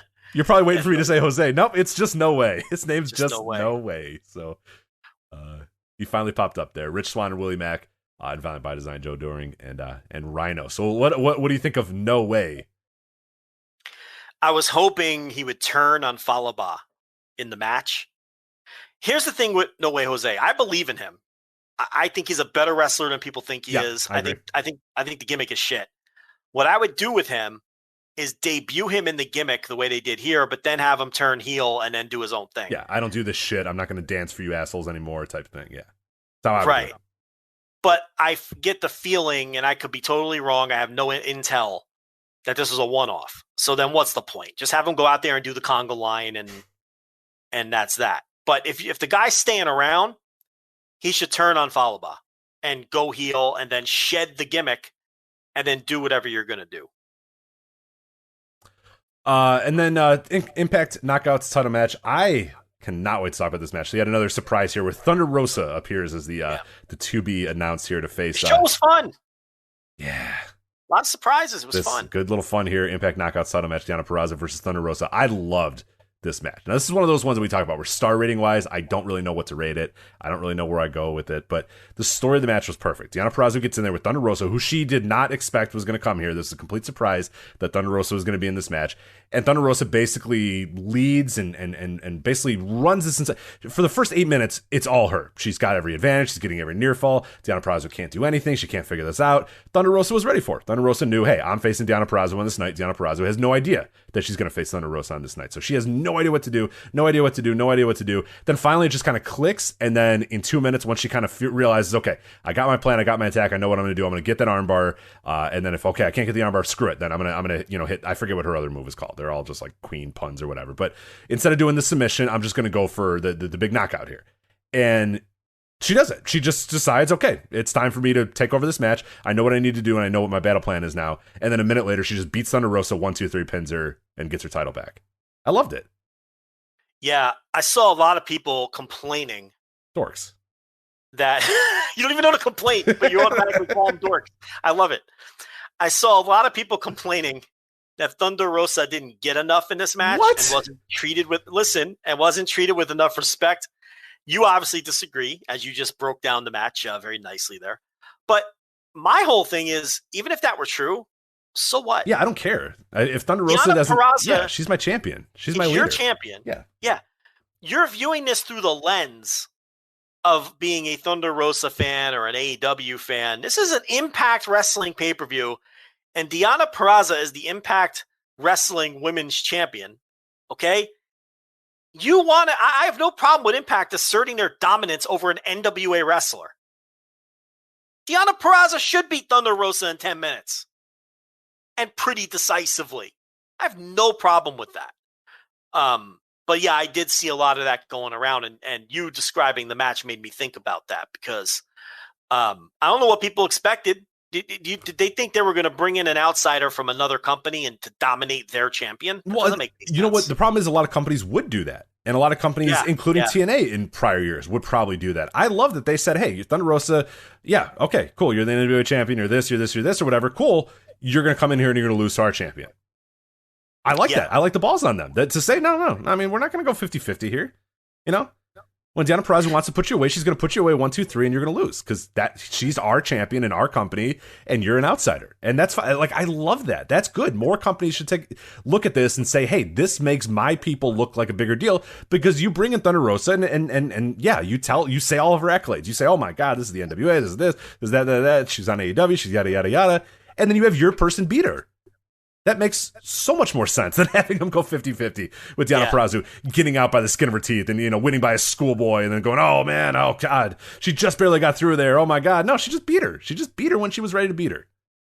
That rules. That's so much better of a story. So I love this. I love the structure of this match. Our best beats their best. Yeah, I like it. Period. Yeah. And in this scenario, this is a rare situation where Impact has the high ground on someone. You know what I mean? Oh, yeah. Impact always is always on the lower ground, whether it's New Japan or AEW. They've got the high ground with NWA, so they can throw their weight around and do something like this where they're champion. This isn't the NWA Women's Champ, but it's the person that most people consider the NWA's top women's wrestler, maybe their top wrestler. Period. So it's a good opportunity to do it. And if you're at Billy, Rosa doesn't happen to be your champ now, so you don't mind that much. If that's my champion, I don't want her doing a job, but she's not my champion right now. Right. So it's fine. Then we had our main event here, Impact World Title, non-disqualification or no disqualification here. Kenny Omega defeating Sami Callihan, 27 minutes, 45 seconds. We say this all the time, and I guess we don't. I mean, this show, anybody that listens to this knows, but I mean, this is just another feather in the cap that, like, Kenny Omega is just an all-time great pro wrestler. Because, yes, he is. Again, he could go out here and say, I'm Kenny Omega from AEW, I'm the champion, yada, yada, yada, I've been New Japan champion. Sammy, we're going to go in there, I'm going to do a V-trigger and a few One-Wing Angels, we'll go back and forth, and we'll, that'll be it. I'll beat you in 10 minutes, or whatever. Instead, that this guy said, all right, Sammy, what do you want to do? And Sammy said, okay, well, Sammy, what do you do best? What's the best way that we can make this match great? Yep. And Sammy went, okay, well, here's what I excel in. And Kenny went, cool, we'll do that. Slice me with a pizza cutter, slice me with a fork. We'll do your style of match because I can work any style. You can't. I can work any style there is. I can work a New Japan main event. I can work an AEW main event. I can work a quick tag team match. I can work any style you want.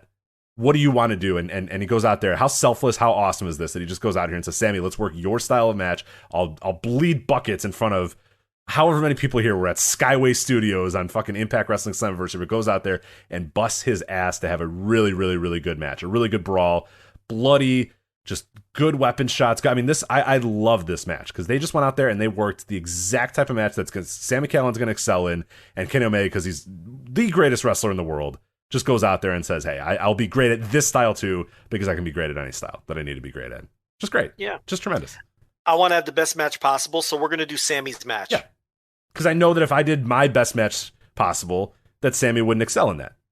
So instead, because I'm so good, I could just do whatever. Yeah. What do you want to do, Sammy? We'll do that. Yeah. Yep. You know, slice me with a pizza cutter? Cool.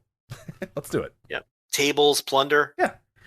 Because Callahan's great at that. Yeah. And Kenny's, it's not like Kenny's first plunder match ever, but, he didn't have to do this. He could have just said no. He could have nixed that and said, I'm not doing a no DQ. I'm not, you're not cutting me. He doesn't have to do any of that shit. But he goes out there and does it to have the best match possible for that opponent. It's all it needs to be said. That's a great pro wrestler. Who cares? This isn't his company. There's fucking 200 people there, if that.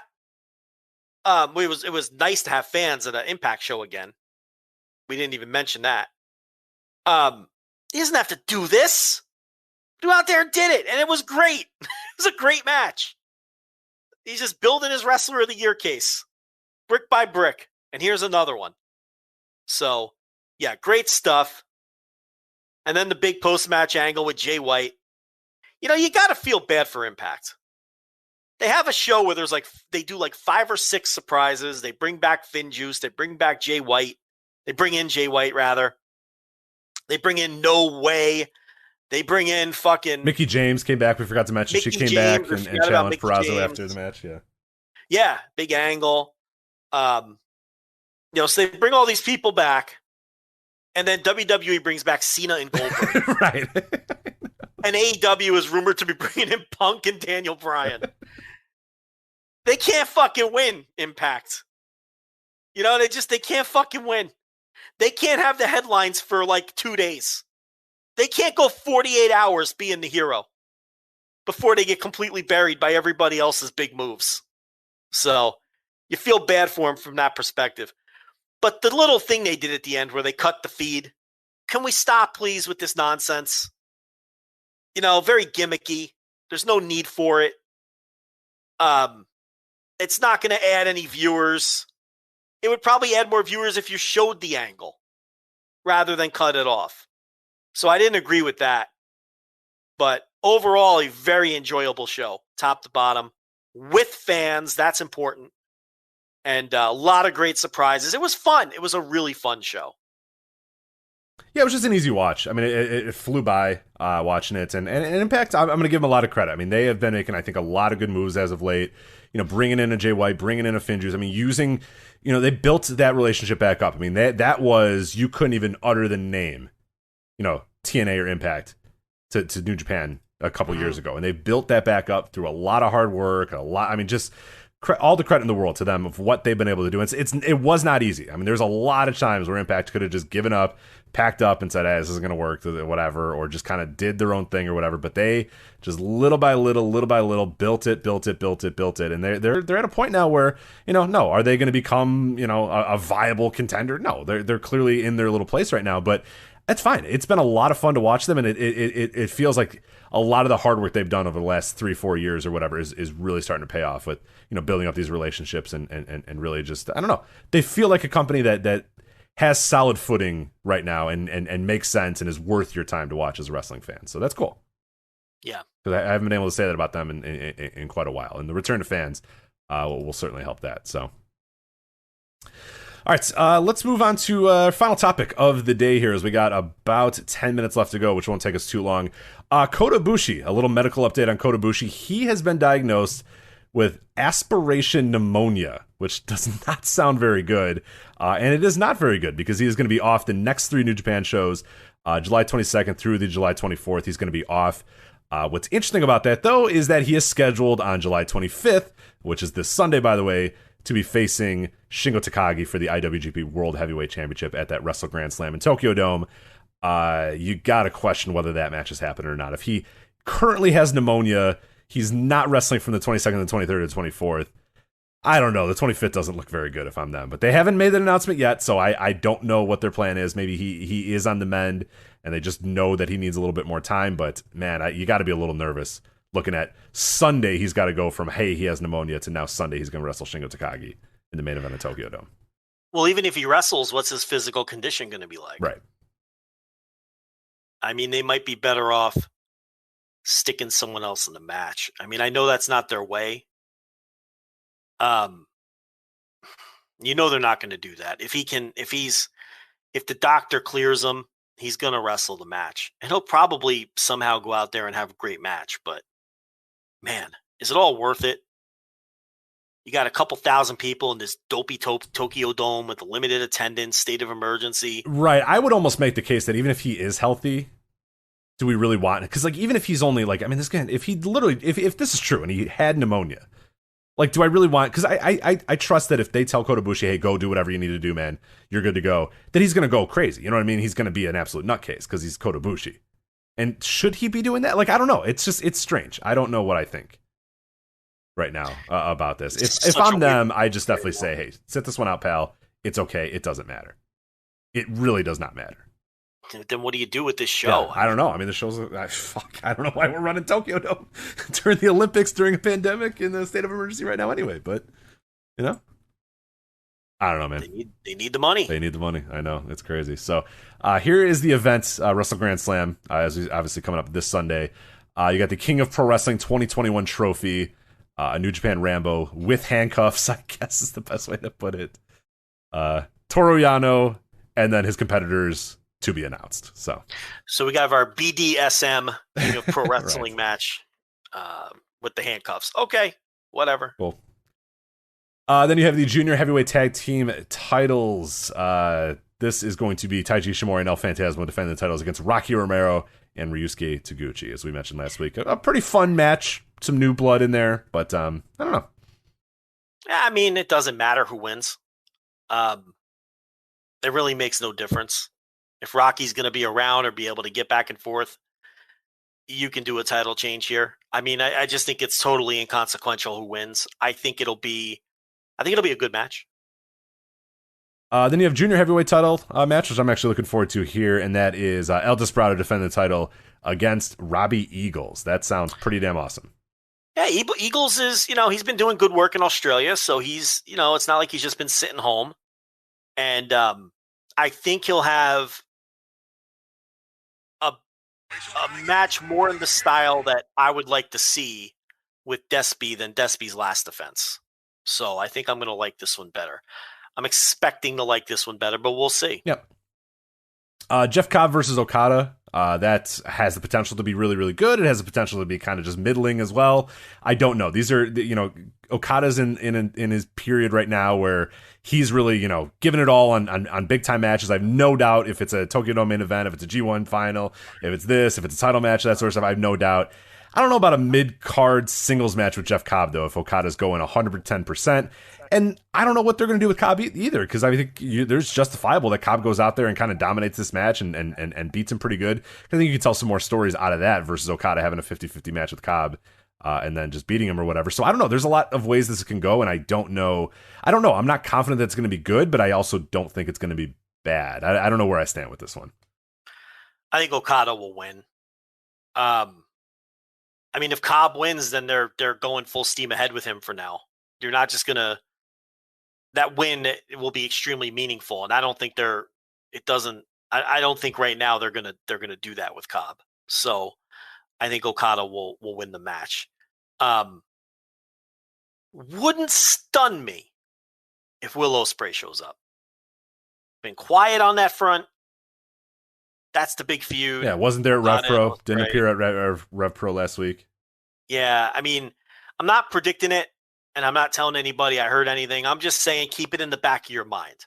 This is one of those deals where if it happens, I'm going to victory lap all over the place. And if it doesn't, I'll never bring it up again. But I'm just saying it wouldn't stun me because that, if he showed up, because this would be the spot to do it.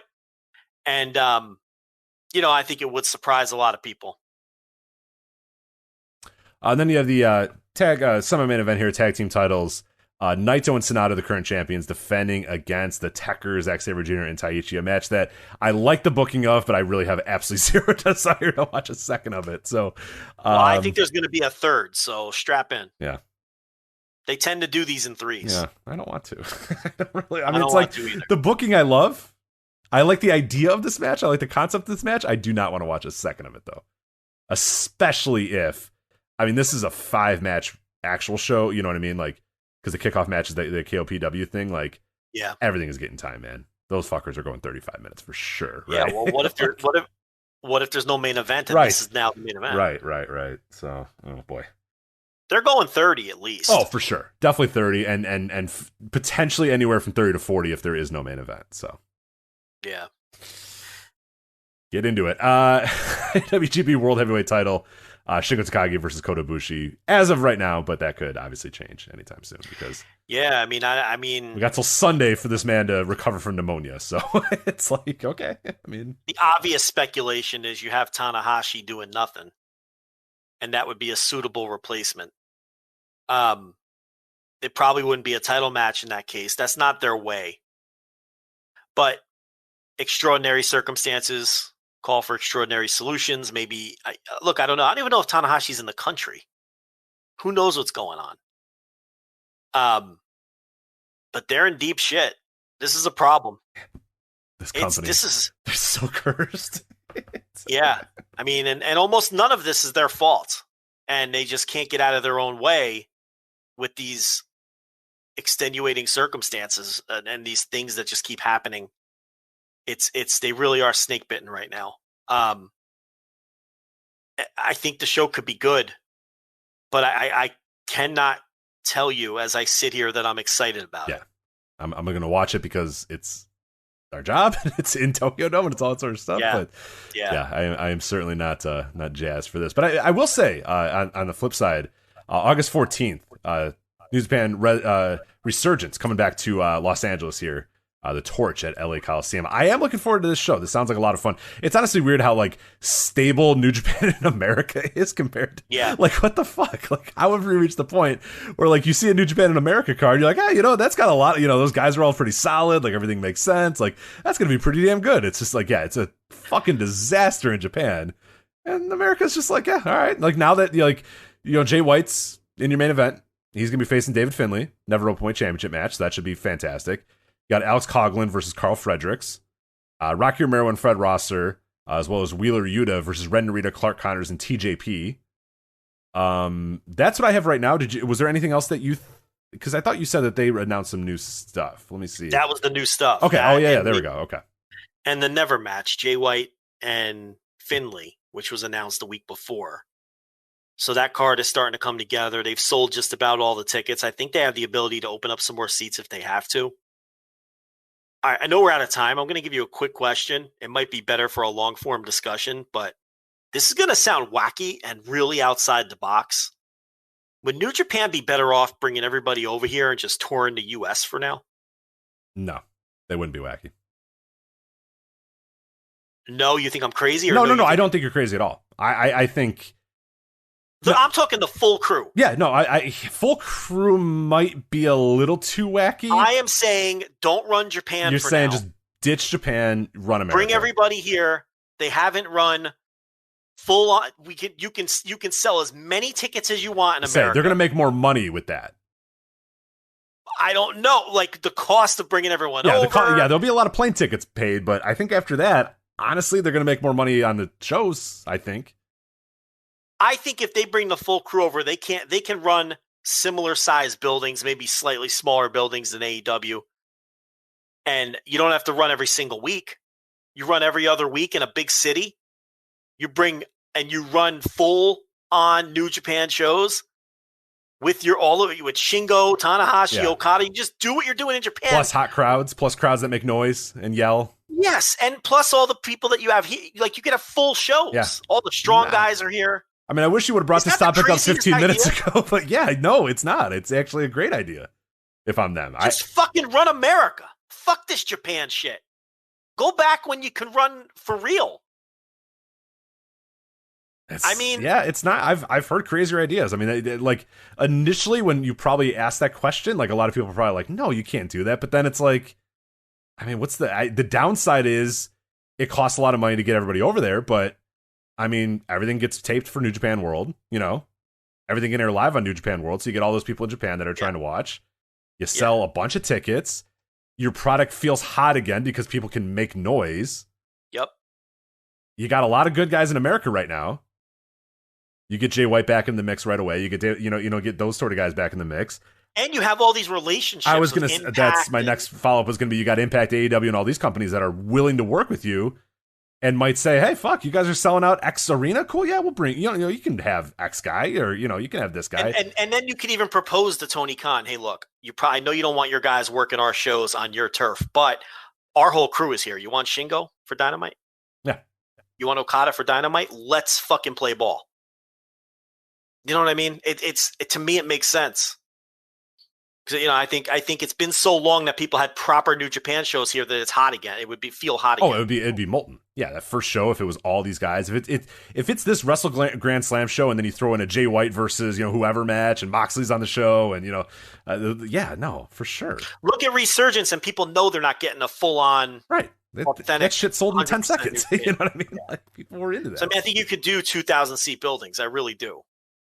Maybe even bigger buildings in certain cities. You build up to big shows. I mean, I know it sounds crazy and way outside the box. It's really not, though. I mean, when you given the circumstances going on in Japan, I almost I don't hate it. I don't know if there's any sort of legality reasons why. I mean, I guess there's probably maybe certain guys that can't go over, but I think everybody that can go over goes over, and I don't hate it. I don't hate it at all. If this same exact show was in Hammerstein, would you be more excited? Oh, God, yes. God, yes. Kidding? I might go. Yeah, right. Shingo versus Kota Ibushi at Hammerstein. I'm fucking there. Yeah, for sure. No doubt. Yeah, it's crazy, but it's not. I gotta put more thought into it, but I really don't think it's that bad of an idea. No, like, it's not. Something they should consider. I think they'd probably make more money in the long run if they did it, and I think their company, their product, I think, would be better off in the long term for it, because it would feel hot again. Whereas, like, we barely talk New Japan now, and it's not just us. Like, I see web traffic. I see podcast traffic. I see it. Nobody cares about New Japan right now in America. Nobody. Yeah, it's hard to get into. But this Resurgence show shows that, there are people that still will pay for it. You know what I mean? They're still interested enough to pay for a ticket for it. But no, dude, you're right. If Wrestle Grand Slam is at Hammerstein, instant sellout, an amazing show that we're talking about. We're leading the show off with that show. Yeah, instead of question. Just putting it to the end where we say how much of these guys are going to wrestle for 30 minutes while a bunch of guys clap. Who cares? It's crazy. Yeah, that's a good theory. We'll have to pose that one on Twitter as well after the show, and see what people think. I think that could elicit some pretty fun discussions. But that is it for us here on this Voice of Wrestling flagship podcast. Again, voicesofwrestling.com/Patreon to do all that stuff that we do on there. $5 tier, Slammiversary synopsis, going through Slammiversary main events on VOW Retro. You got Joe's Thursday tier reviews, any written review that Joe does, potential deep dives, everything that we do available on the $5 and $10 tier at patreon.com/voicesofwrestling or voicesofwrestling.com/Patreon. Also, voicesofwrestling.com/Discord if you want to join the discussion on Discord. And we have a lot of stuff coming up next week as well. We have a big week planned. We have the 10th anniversary of this website, not this podcast, this website, 10th anniversary. We have a lot of people that are like, oh my God, I can't believe it's been 10 years of Joe and Rich. Not so fast. January 2022 is going to be our official 10-year anniversary, but 10 years of the website starting next week. And we also have Dragon Gate week as well, as a big week coming up in Dragon Gate. So we got Case Lowe and Mike Spears doing a ton of stuff. Some big guests on Open the Voice Gate, a ton of really cool columns, all kind of leading up to a big week in Dragon Gate and Masato Yoshino, his retirement from the ring. So a lot of stuff going on at voicesofwrestling.com next week. So we'll have discussion at voicesofwrestling.com/Discord, at Voices Wrestling on Twitter, and then, of course, at voicesofwrestling.com. And we should not forget voicesofwrestling.com/Express.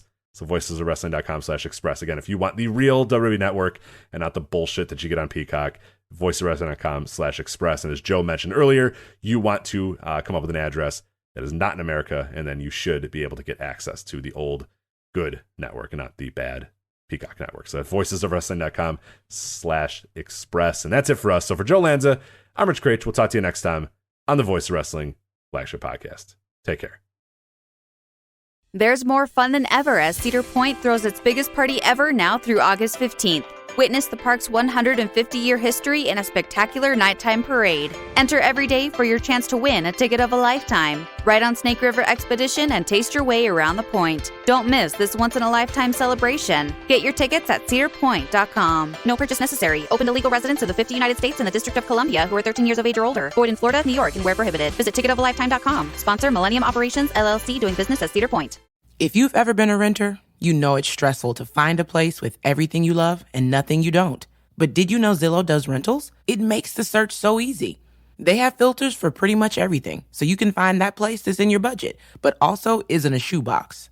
Or a place that's close to your parents, but far enough they have to call first. Plus, it's easy to apply, request tours, and pay rent in the app. Head to ZillowRentals.com and find your sweet spot.